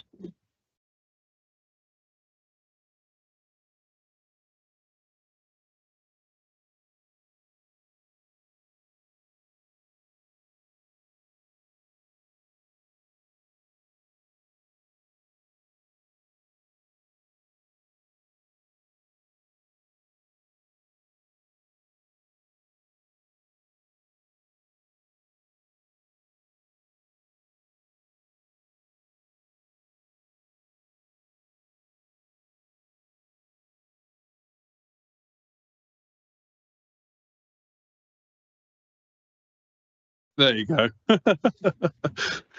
So I'll start again anyway. So investing in youth provision is not about ideology, it's about preventing. If you fail to support young people early, we pay more through policing and enforcement and reactive services. It is smart spending at the end of the day. And a prime example of this is when the Police and Crime Commissioner raised the tax by 5.12% for this financial year. And you know, it's something that, as I said, I seriously welcome. As you know, if people who are fan of my Facebook page and so forth, and have been going to local group activities, APs and so forth, you know, this is, as I say, something I seriously welcome. And community transport. I mean, going back to my days as a bus driver, I know when the £2 cap was there. I know how packed buses was, but ever since that's been removed, it's been very empty, to say the least. But yeah, as I said, community transport, especially serving the new cinema. I know this is more of a county issue, so I'm going to put my hat on temporarily for this one, and hopefully in the public consultation for the bus surveys, obviously, hopefully the county can fund that as well going forward, and hopefully the district can provide the extra 106 funding when it goes through negotiations in planning applications as well. Thank you. Councillor Trent. Thank you, Chair. I would like to add my support to the alternative budget that's proposed. Particularly, I wanted to speak to the line regarding youth provision. Chair, well, I think throughout my time as a councillor, Lichfield residents have raised this point with me, that there are very limited facilities for young people in our area. As Councillor Ray and others have said, antisocial behaviour, we all know has been a growing concern across the district, and in particular in the centre of Lichfield with the dispersal order. Chair, when I've spoken to Staffordshire Police, to parents, to community leaders, and to residents on the doorstep, the answer is always the same. They say that in the absence of youth clubs, which largely seem to be a thing of the past, that teenagers just don't have enough places where they can go and socialise in a positive and healthy environment. And Chair, I think that's a real concern, and that more should be done. Of course, it's a positive step, a very positive step, to have a new leisure centre in Lichfield, and hopefully a new cinema on the way. But Chair, those aren't the whole picture in my view. As I say, there need to be more places where there can be safe congregating of young people. And Chair, of course, it's not just about antisocial behaviour. I think young people in general, they're an important part of our community, and they deserve proper facilities, proper activities, not just in the school holidays. And of course, there's some great work goes on with Active Lichfield in the school holidays, but year round, they deserve to have proper facilities and activities. I would just finish by saying this is a modest amount of spend that's requested and suggested. And I would emphasise again, this is not LDC that would be running a youth provision. It would have to be a community-led initiative. But this initial funding from this council could be a really positive step in the right direction. Certainly has my full support, and I hope that this council can support it. Thank you, Chair. Thank you, Councillor Trent. Councillor Booker.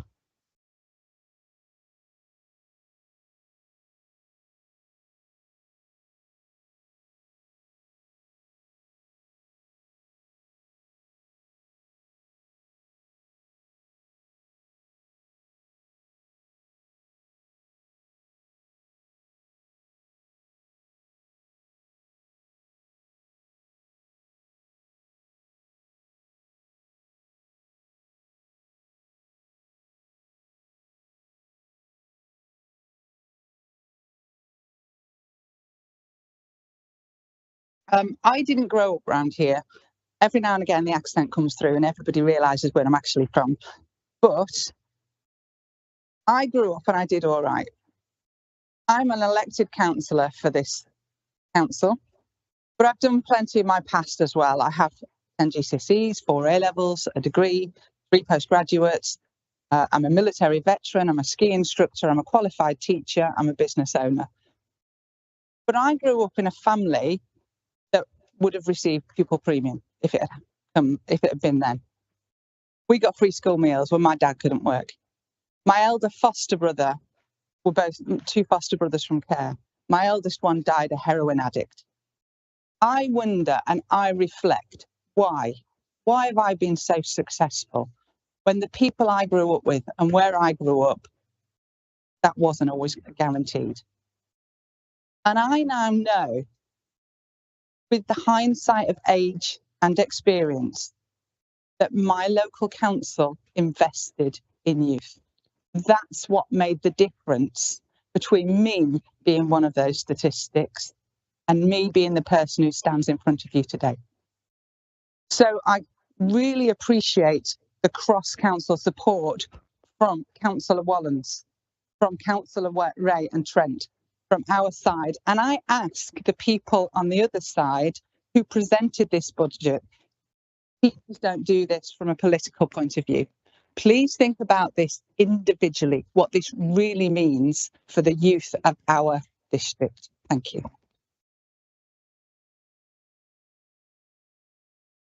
Councillor Ennis. Is it working this time? Yeah, it sounds like it. Yeah, thank you very much for that.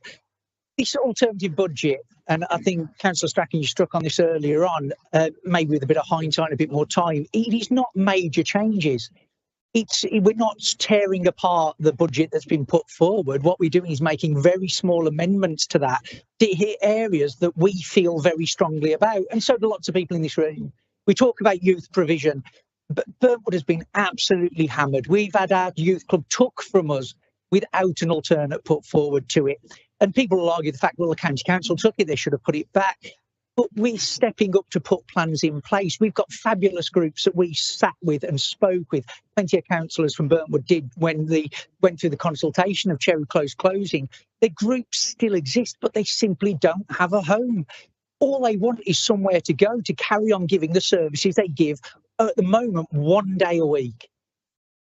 The kids, the teenagers in Burntwood need somewhere every day of the week.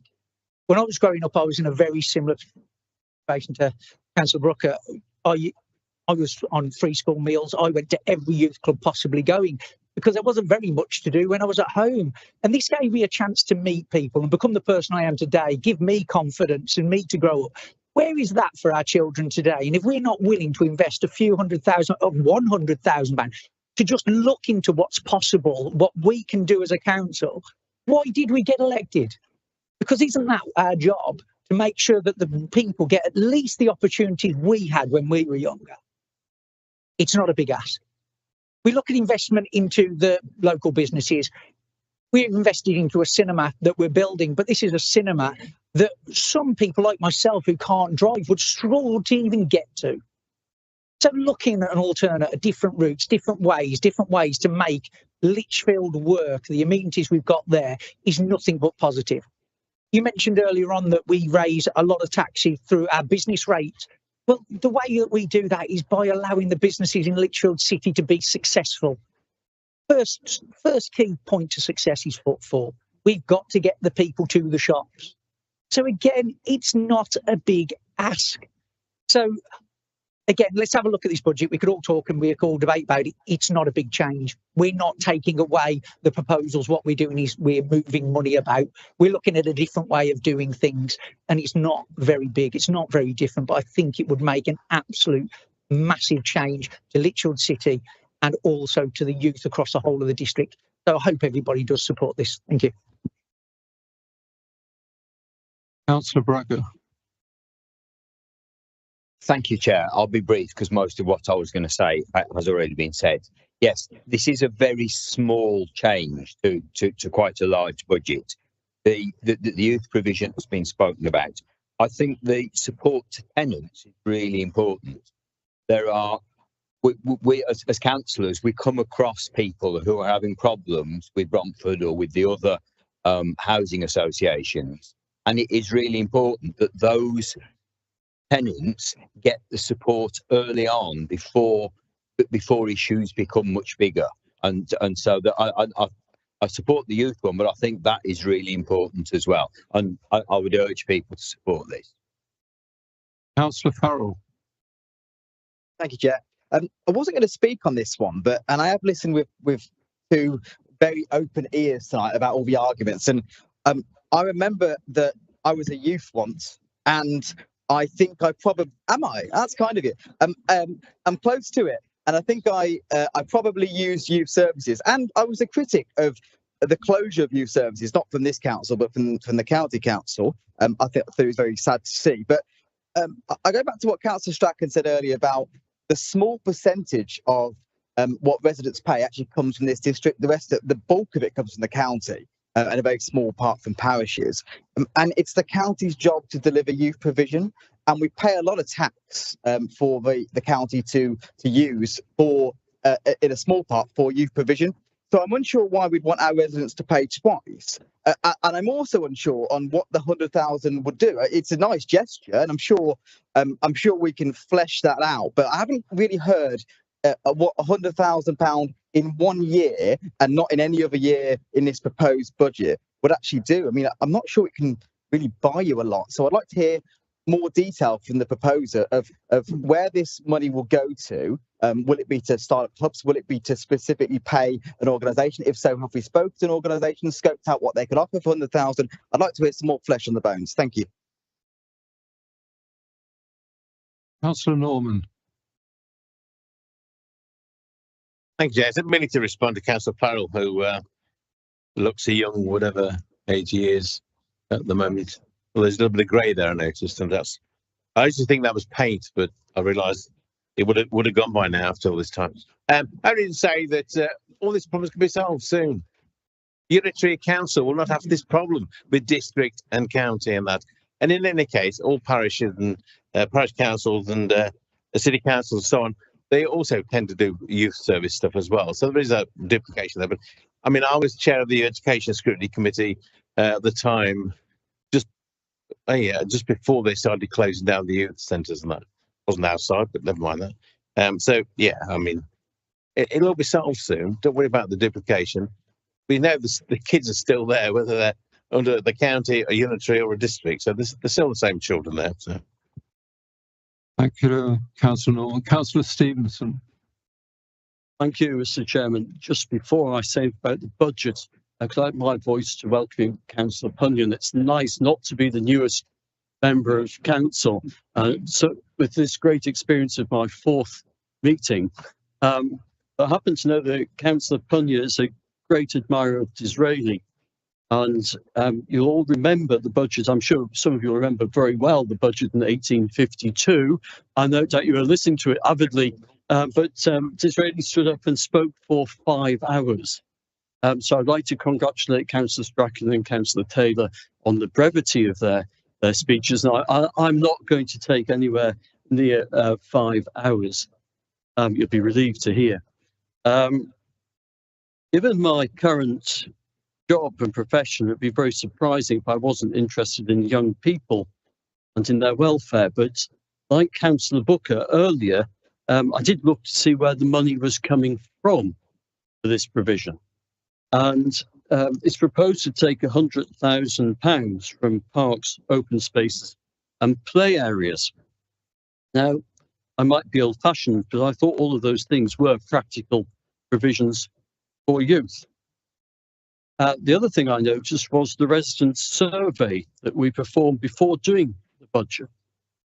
And 81.7% of them wanted expenditure for parks, open spaces and play areas either protected or increased. And it led me to think, is there any point in doing consultation if you then blatantly ignore what people tell you they want? The next thing I'd like some reassurance on is that in that play area budget, in that capital budget for play areas, £189,000 is allocated to Fradley. I know that Councillor Cross has worked extremely hard with the parish council to ensure play provision for the hard-pressed people of Fradley who've had to put up with an awful lot of development to get that money. And I do hope that's not been eyed up, this £100,000. But well, I'm glad to hear that reassurance. But I can't help but wondering, are we actually robbing money from Peter, his play area, to give Paul what seems at the moment to be a vague commitment, doing something practical in the future? The other thing I noticed that the money was coming from, and we've had much discussion this evening, quite rightly, about our city centre here. Lichfield city centre is an immense success story at the moment. It's been featured in the national media as for its great success, bucking the trend. Our city centre is growing and is vibrant. I'm amazed when I bring friends and family into Lichfield, they are amazed at our city centre. And that is a great thing. So I was disappointed to see £100,000 being taken from the frontages project. It's really important to invest in the city area. It's one of the jewels of our crown. It's the economic engine that is driving Lichfield. Unfortunately, unemployment is rising, 16.1% nationally. That translates to 320 young people in Lichfield on that claimant count. And I would really suggest to council that we shouldn't be wobbling on building a vibrant city centre. What young people need above all else is jobs. And I think where there is nothing that we can say against any of these proposals. They are great things, and I much appreciate the fact that they've been put forward. Council, that is what democracy is about. It's about debating these things. But I think I would respectfully suggest that where the money is being pulled from would do more harm than good here. And I would actually ask for the motion to be withdrawn so that it could be put through the normal committee processes. And I'm sure that working together, we could agree on some of this. Councillor Wall. I had said to my leader a couple of minutes ago that I wasn't going to speak because there have been more than enough speeches. But I'm rising to speak to set a few things straight in terms of what's been said.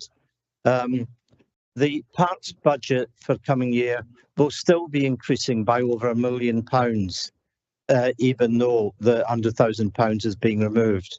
There will still be £900,000 available for the property frontages, given that £100,000 is removed. So, you know, it's perhaps a bit alarmist to talk in the terms that Councillor Stevens has been talking. These are, as someone said before, modest proposals.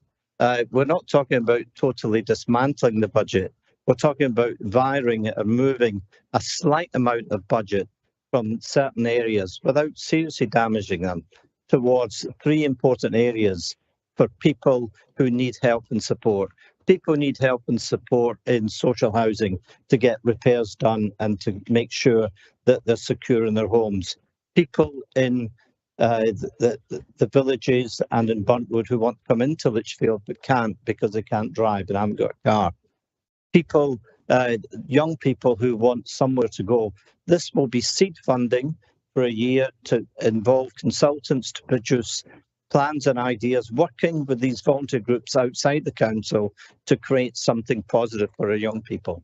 And the controlling group can always, if our budget improves over the year, take some extra money back into these areas that we are suggesting we move out of those areas, which they've done before. Councillor Strachan talked about £4.7 million being used in that way. What's another £220,000 in order to achieve that in 1 year? There are opportunities to do this, to actually increase the budget in other ways. So I would ask people to look seriously about this. not think about party politics. This is about positive local initiatives that will help people in need. And let's all agree corporately, because if we'd been able to have proper discussions with Councillor Strachan, we might have been able to agree this outside. In fact, indeed, I've seen an email from him that says that, oh, I think all those things you've asked for have been included, but under other headings. So I would urge everybody to think serious about this and think positively and vote for this proposal. Thank you. Councillor Sylvester Hall. Thanks, Chair. I'd just like to bring the conversation round from the youth provision back to the transport one.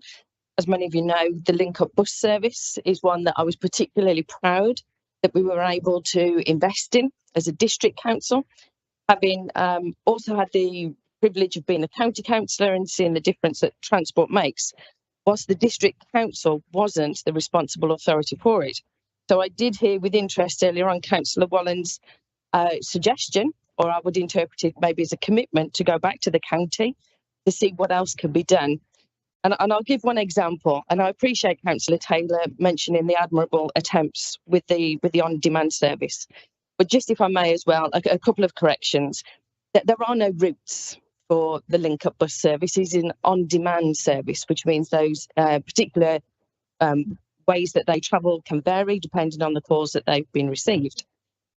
And I've also seen some mention about them being outdated, and I think there was a reference to it being outdated. We cannot, as a service provider, which we introduced with WeMove, who operate the service, cover existing transport routes that are covered by the private operators. So when we look specifically at going towards, for example, the cinema, we may find that that will be a particular difficulty whilst we already have existing providers. And I would also add that the opportunity of running the trial has also revealed a huge amount of very valuable information. And I would have welcomed opportunity maybe to feed into that, because my overall question to the proposal for the amendment is, where is the information behind it? Of knowing that we cannot replicate those routes that are already there. And I would urge any other conversations to also include Staffordshire County Council as the responsible authority, because we know that there is still a need for it. Of that, I will agree. And there's one particular area in Street A that has a retirement village, which has over 60 bungalows, 78 apartments of various population in them, that cannot have a bus service because the buses can't get there. They're too large. But we could actually use a size of the Link Up bus to be able to provide those. So again, I would call on our county council members that are here to take that thought away, especially with the bus consultation that's going on at the moment, which I'm not sure most people are aware of, to be able to feed into that, because that's the part where we can still make a huge and notable difference for the residents, but especially those in the more isolated areas, which I would add aren't necessarily outdated routes. They're the ones where we knew that there was a demand to be able to go there. And as much as we have tried, with a nod to LGR as well, to expand the service to reduce the cost per journey, we have approached our local authorities to see if they would want to do it. We can see up in Staffordshire Moorlands, where there's a very successful service that's run on the same basis, an on-demand service, that there was no desire and no appetite to want to join together with us at this moment in time to do that. And equally the same for Staffordshire County Council. So if there is some more information behind it, then I would very much welcome it. And also the opportunity to share a lot of the data that we've already got through the Link Up service especially. Thank you, Chair. Thank you, Councillor. Councillor Pullen. Thank you, Chair. It was just talking through the three proposals that have been put forward in the amendment. I wouldn't disagree. I'm speaking on the amendment at the moment. Wouldn't disagree that the challenges that have been highlighted through this amendment are very real and exist within Lichfield District. So then the question turns to one of choices. And as all politics is, well, what are we taking, as Councillor Stevenson said, what are we taking money away from to be able to make this happen? And is that the right choice to be making when we have worked? We used to have a very, very large community transport service. I remember as a cabinet member, I think 10 years ago, we got rid of that community transport service because it just simply wasn't used enough. We ran multiple buses all across the district. We couldn't get people to use it. Technology moved on. We had this on-demand service. We thought, could we make that work? That isn't being used as well. The right and proper organisations to deliver community transport already exist and are already there. We've had a go at this several times. It ends up costing far more money than we anticipate. It doesn't assist the people who really need the help, and frankly, it is a spurious waste of money, in my view, to just say let's put £50,000 at community transport without any properly thought plans about what are we going to do different to make it work this time. Secondly, in terms of Bromford tenants, absolutely, tenants need all the support they can have. We have got a fantastic team who sit upstairs, who work day in, day out with tenants, not just of Bromford, but of all housing organisations and private landlords, officers who have got statutory powers to assist them when they really need the most help and have teeth to actually make something happen, not just an additional person to provide them some support. Our officers have statutory powers to make the progress that our tenants in our district actually need. We've already got a direct link in with Bromford. They aren't doing enough, frankly, but we've been able to use our powers to move them and to force repairs to assist with tenancy sustainment, as we have done for years. So all these issues that are being raised, we are already dealing with in one form or another. And thirdly, and I think this is the one that's been spoken about mostly this evening, about the youth provision. And I think, Councillor Ball, you said the quiet part out loud. This is not £100,000. It's £100,000 for consultants. Absolutely disgusting. We are already providing over £100,000, not to consultants, but to youth clubs within the district. It's not our statutory responsibility. That's the county, and I'm sure Councillor Wallens will take that back to his colleagues in Staffordshire. We're already providing more than £100,000 directly to the youth of this district. We are already funding 2 apprentices to work closely with Liberty Jamboree. We've seconded them to that organisation directly to work with the youth of our district. So we're not going to be spending money on consultants. We absolutely will and are already investing in our youth in this district. Thank you, Councillor Poole. Councillor Strachan, I think you wanted to make a point. Thank you, Chair. I'm very grateful, actually, for the tacit support of the controlling group's proposals, to the extent that the amendment is a net £150,000 set of relatively inexpensive amendments. And so for the wider support, I am actually very grateful. And to Councillor Woodward directly, I am very sorry that I wasn't around to consult more closely. In January and early February, I was actually sitting my solicitor's qualifying exams, which cost £3,000, and I was quite keen not to fail and have to pay twice.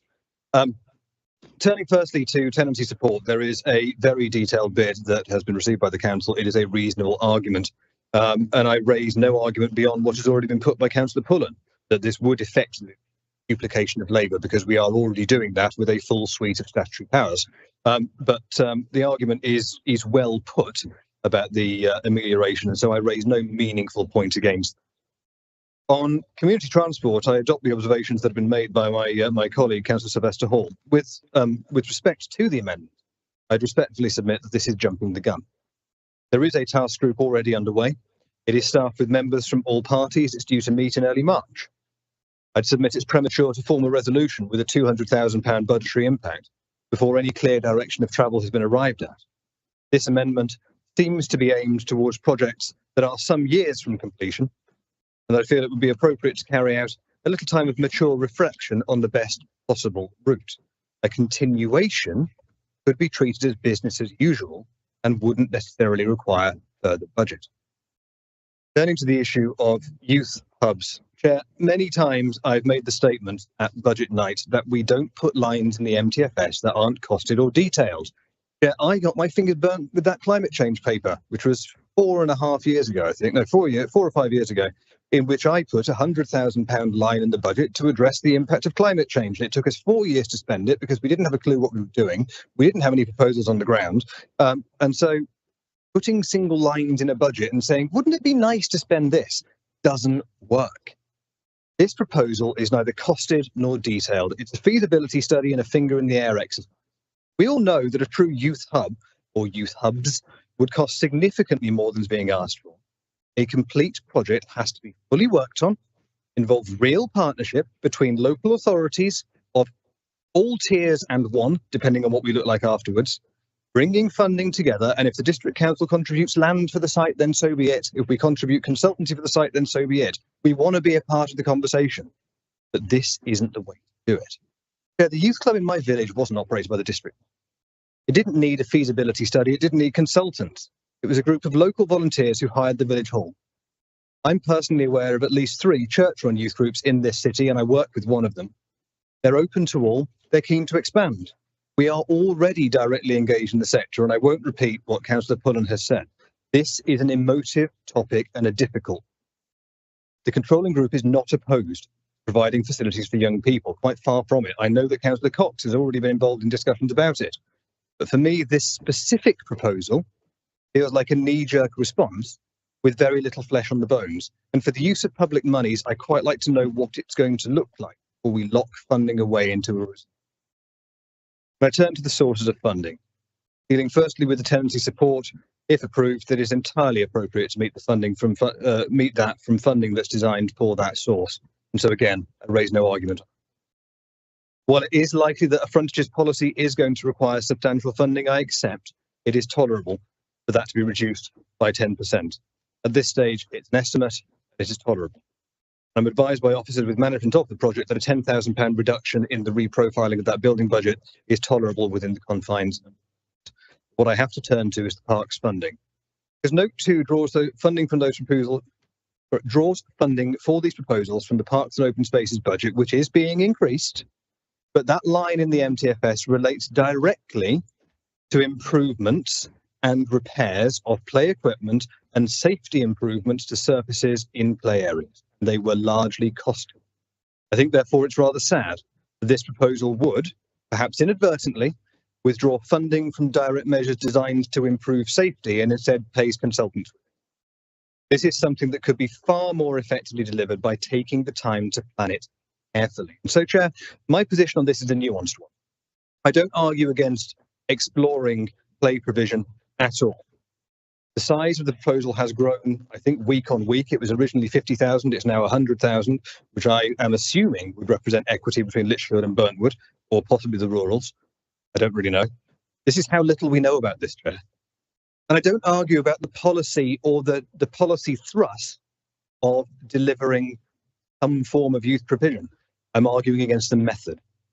This can be delivered by taking a moment to think. There is likely to be scope to meet it from existing budgets. The council already employs youth workers who have an awareness on the ground.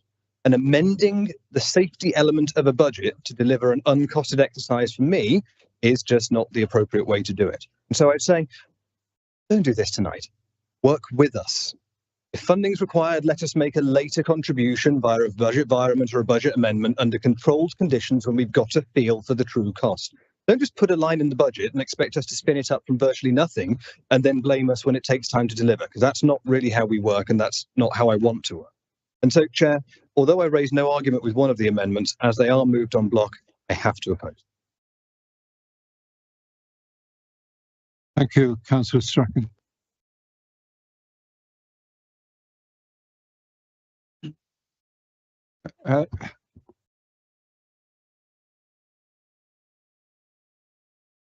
You are reserving the right to reply at the end. Has everyone spoken? You know, further contribution. I won't go through all of the points that have been raised. You'll be relieved to know, but there are certain points that I think need some clarification. And first of all, can I echo Councillor Strachan's thanks to the Director of Finance, who's helped us throughout this process, and to all of those individual councillors who've had discussions with us, with members of the opposition group, to try to bring this forward to fruition. Can I just say, Councillor Strachan, it was a bit churlish to complain about the amendment coming late when we've tried. You've acknowledged that you've been otherwise engaged, and we've been trying to get meetings happening, which weren't possible because you were otherwise engaged. So, I mean, it was a bit churlish to complain about that, I have to say. Let me just pick out some of the salient points. There's been a lot of talk about the removal of monies from the Parks grant. But as has been pointed out, that was a bit sort of alarmist on the part of Councillor Stevenson, because there's a huge amount going into parks. If you look at paragraph 3.38, which is the priorities that the controlling group have put forward, they're quite small amounts that have been taken, as Councillor Strachan has acknowledged. And what's happened about the friends of groups that the district council was trying to set up across the parks? These would be voluntary and community organisations who are working on parks and applying for grants, external grants that might be available. We don't have to provide everything, but we need to make sure the ground is fertile enough for things to happen. And that's the case with the youth provision. We don't provide it. We encourage community groups and other organisations to do that. Can I commend Councillor Ennis, who pointed out about youth clubs in Burntwood? He has done a lot of work as a parish council lead on developing a business plan for a youth hub. He's done that by himself. And that could be replicated if the parish network had been given the credence that was expected in the first place. That could be replicated across numerous parishes. But this is seed funding money. I think that was a phrase that Councillor Ball used to make sure that youth provision is increased. It just seems to me that the arguments against using that money in parks show a lack of imagination about how our parks could become, far more, it could be used more creatively if we have friends of groups leading forward. You mentioned, Councillor Pullen, this sort of said things that are said quietly but then said openly. Councillor Stevenson referred to the grants for frontages being for Lichfield city centre. It doesn't say that. It gives the impression that it might be across the district, but clearly that's not the case from what we've been told. Councillor Sylvester Hall, I don't know that the Link Up service is being funded for the future. It has been funded through UK SPF on the whole, but what she's forgotten to tell us is the huge costs per journey, the absolute waste of public money. I think it was £200 per journey when the fare received is £3. That's just ridiculous. Actually, you're right about saying that specific and bespoke services are the way forward, and we're proposing a specific and bespoke service, not just to support residents across the district, but to ensure the cinema is a commercial success as well. So, I'll just those are the main points I wanted to pick up, but I think everybody's decided which way they're going to vote already, so I won't speak any further.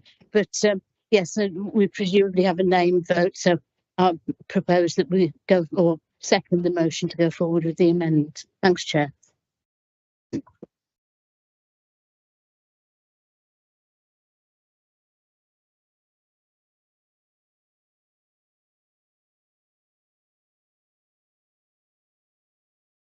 Councillor Taylor, I believe you have spoken before and you can't speak again, I've been advised. Do I not get an opportunity to respond as the proposer?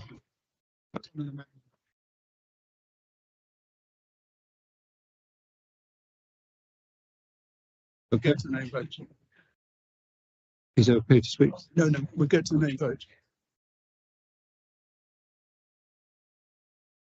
Main vote. Yeah, Chair, if you could go to the Chief Executive for a minute. Right. We will now move to a named vote on the amendment. So I ask the Chief Executive to take the named vote. Thank you, Chair. As usual, when I call your name, can I ask you please to confirm if you're voting for, against or abstaining on the amendment? Councillor Anketel, Councillor Ashton, Councillor Ball, Councillor Benedicius, Councillor Benyon, Councillor Booker, Councillor Braga, Councillor Checkland, Councillor Cleverly, Councillor Coe, Councillor Cox, Councillor Cross, Councillor D. Ennis, Councillor L. Ennis, Councillor Evans, Councillor Farrell, Councillor Galvin, Councillor Harvey Coggins, Councillor Henshaw, Councillor Hill, Councillor Ho, Councillor Holland, Councillor Hughes, Councillor Leung, Councillor Marshall, Councillor Mears, Councillor Norman, Councillor Powell, Councillor Pullen, Councillor Punya, Councillor Ray, Councillor Rushton, Councillor Salter, Councillor Sylvester Hall, Councillor A. Smith, Councillor J. Smith, Councillor Stevenson, Councillor Strachan, Councillor P. Taylor, Councillor S. Taylor, Councillor Trent, Councillor Vernon, Councillor Wallens, Councillor Warfield, Councillor Whitehouse, Councillor Woodward, and Councillor Yates. Thank you very much.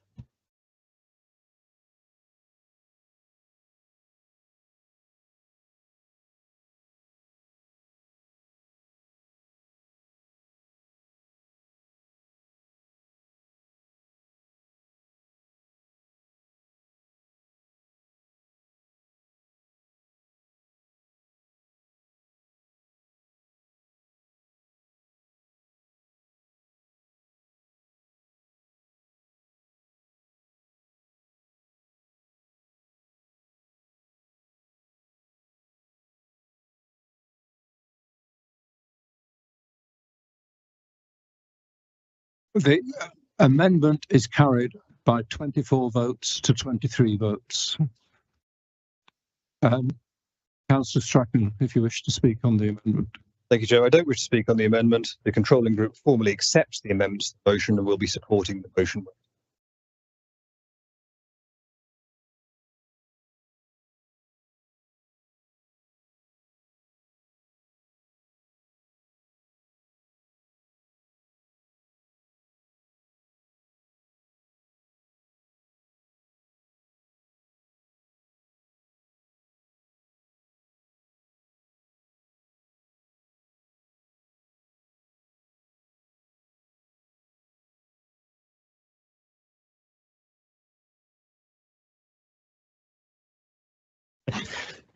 Okay, here we go again. This time on the substantive motion, if you could indicate if you are for, against, or abstain. Councillor Anketel, Councillor Ashton, Councillor Ball, Councillor Benedicius, Councillor Benyon, Councillor Booker, Councillor Braga, Councillor Checkland, Councillor Cleverly, Councillor Coe, Councillor Cox, Councillor Cross, Councillor D. Ennis, Councillor L. Ennis, Councillor Evans, Councillor Farrell, Councillor Galvin, Councillor Harvey Coggins, Councillor Henshaw, Councillor Hill, Councillor Ho, Councillor Holland, Councillor Hughes, Councillor Leung, Councillor Marshall, Councillor Mears, Councillor Norman, Councillor Powell, Councillor Pullen, Councillor Punya, Councillor Ray, Councillor Rushton, Councillor Salter, Councillor Sylvester Hall, Councillor A. Smith, Councillor J. Smith, Councillor Stevenson, Councillor Strachan, Councillor P. Taylor, Councillor S. Taylor, Councillor Trent, Councillor Vernon, Councillor Wallens, Councillor Warfield, Councillor Whitehouse, Councillor Woodward.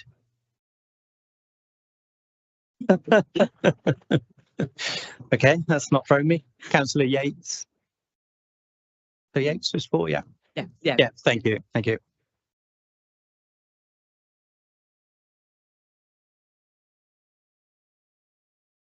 That was unanimous, so the substantive motion is carried.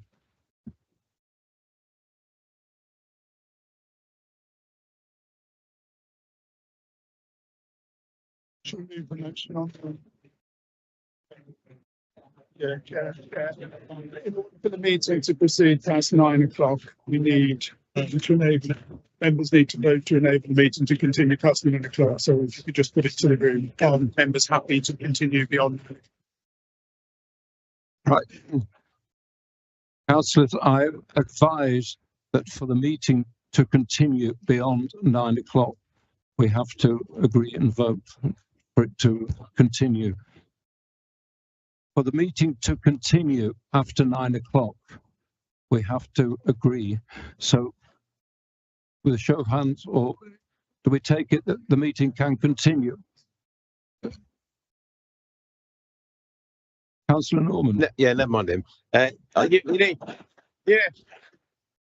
need to give a time. I'm sure Councillor no, Mark will help you. You do need to give a time, really, 15 minutes, half an hour, whatever.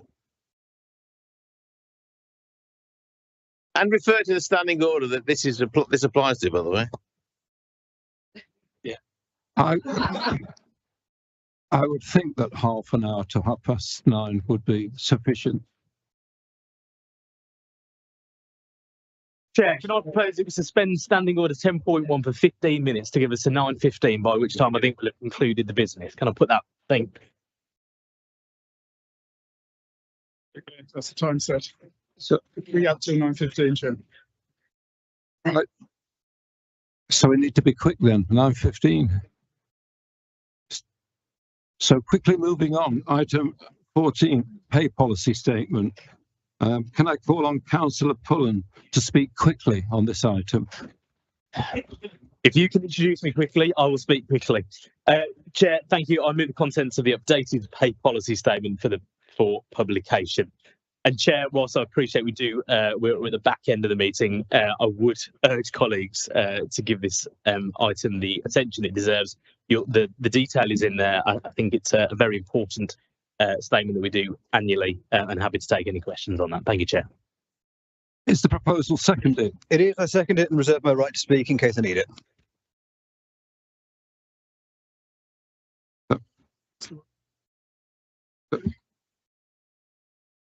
Chair, I was indicating that I was going to second because I agree that it's an important document. I'm sure we've all read it in some detail, but I don't think there's any disagreement in adopting it.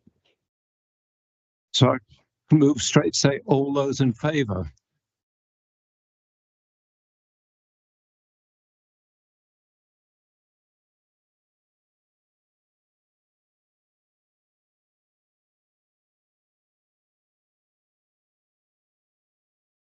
Item 15, we now come to the questions submitted by members prior to the meeting.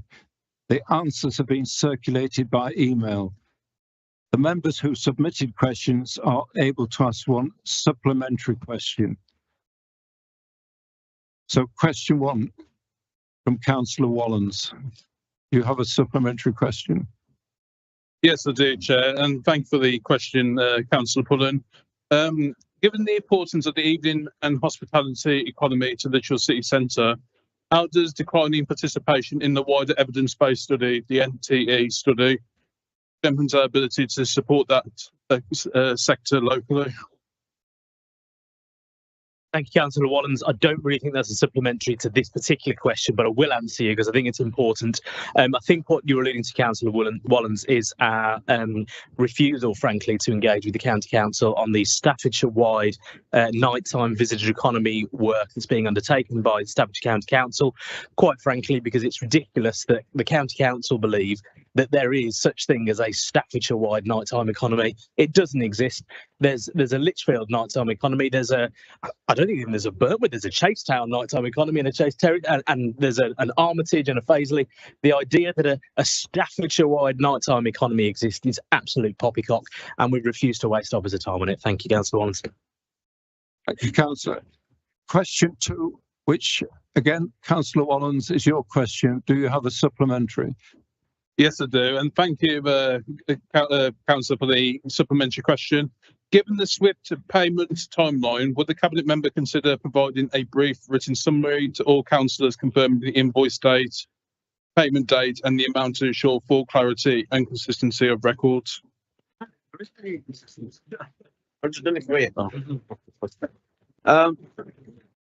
Thank you, Chair.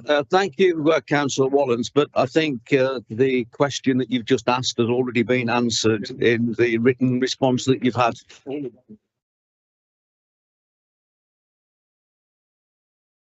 Question 3 from Councillor Henshaw. Do you have a supplementary question? Thank you, Chair. Yes, Councillor Pullen. Has an interim contractor been appointed for the cinema project? Walking around the site this morning, I saw not a soul on the building or around the building. Yeah, thank you, Councillor Henshaw. Appreciate that. A main contractor is currently working on the site. As per the answer there, they're currently working under a letter of intent that gets them through the interim period before the formal contract is awarded. Clearly, there's a time frame that needs to go through. I've seen many comments on social media and your comment tonight as well, Councillor Henshaw, about not seeing physical work on site. Clearly, of a construction project like this, there is a heck of a lot of work that goes on in offices and paperwork to ensure that packages of work are properly let, that warranties are properly provided, and that is the work that's currently ongoing. As I think you may know from briefings, we've managed to secure the ongoing services of project manager, of many subcontractors as well. So work does continue, not labourers on site, as it were, but much of the behind the scenes work that many of us wouldn't normally see. But I'm led to believe that you will start seeing physical labour back on site in the next few days. Thank you, Councillor Pullen. Councillor Ball, do you have a supplementary? Thank you, Chair, and thank you for the answer, Councillor Pullen. However, I happen to know that on the second item there, that the issue of the joint meeting of Overview and Scrutiny and Audit Committee, that that information was available in the middle of December, and we had the responses to the first 2 points in very recent days, all of which followed my formal question on Thursday evening, which I'm sure they would have seen on Friday morning. So I wonder why it's taken this time for this to come into the public domain and to come to all councillors. And I would ask also whether Councillor Pullen will guarantee that we will get a more speedily response as we have had than we've had to this one, particularly as I'm not able to answer these questions under the minutes of the last meeting, which is why I've had to ask this question in this way. Thank you, Councillor Ball, and I must commend officers here, Councillor Will Stevenson. I'm determined to make him a councillor by the end of today. Sorry, Will. Will's done a fantastic job of ensuring that all responses are aggregated and sent on to me. This one is entirely on me, not getting that back out in time, and I absolutely commit to getting it done more speedily in future, ably assisted by Mr. Stevenson.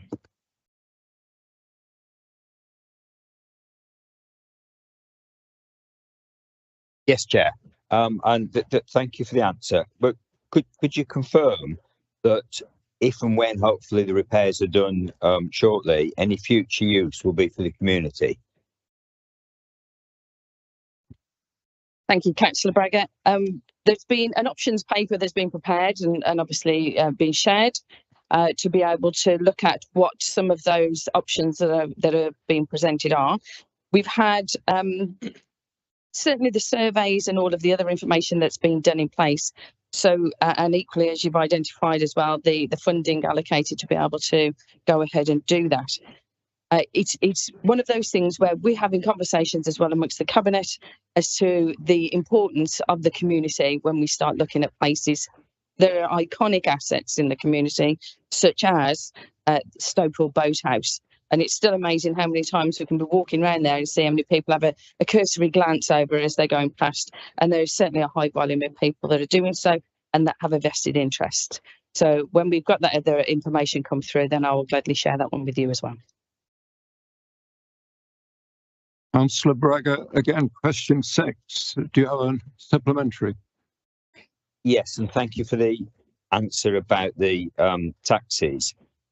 Can I ask that not only taxi drivers, which I'm pleased are being involved in discussions on this, but also any potential solution takes into account the needs of the public, particularly those who've got limited mobility and would rely on taxis being available. Councillor, I absolutely. I think what we'll be doing certainly is making sure all that equality will be taken into any decision going forward. Councillor Braga, again, question 7. Do you have a supplementary? Thank you. Yes, I do. A brief one. Yeah, thank you for the answer. And could I ask whether any other ways of supporting coaches, in particular way of getting coaches is to support coach drivers, are being considered by the council, or if not, would be considered by the council? Councillor Braga, I can most definitely confirm that those conversations have been ongoing as part of the Visitor Economy Network. The coach journeys that have taken place to the city centre. In fact, at the moment, over November, December and January, a mass of 240. And those are the ones that we know that actually bought a ticket to be able to park. I would also hazard to say that there are additional ones to that amount also. That it is important that we make sure that we continue to discuss with our venues and certainly those that have the direct connection with those, that we look at every opportunity that we can to, let's just say, incentivise and encourage those coach operators to come here. And in addition to the amount of funding that's in there, that was an opportunity that I had also at Cabinet for those who watched it, to be able to look at that particular funding as well. And certainly going on into the future, it is important that we make sure that we make it as welcoming as possible to those who are bringing in, during that particular one, December, nearly 5,000 passengers. Thank you. Councillor. That means we have just managed to come in on time. So that brings our meeting to an end, and that brings our live broadcast to an end. I would like to take this opportunity to thank everyone who has joined us this evening.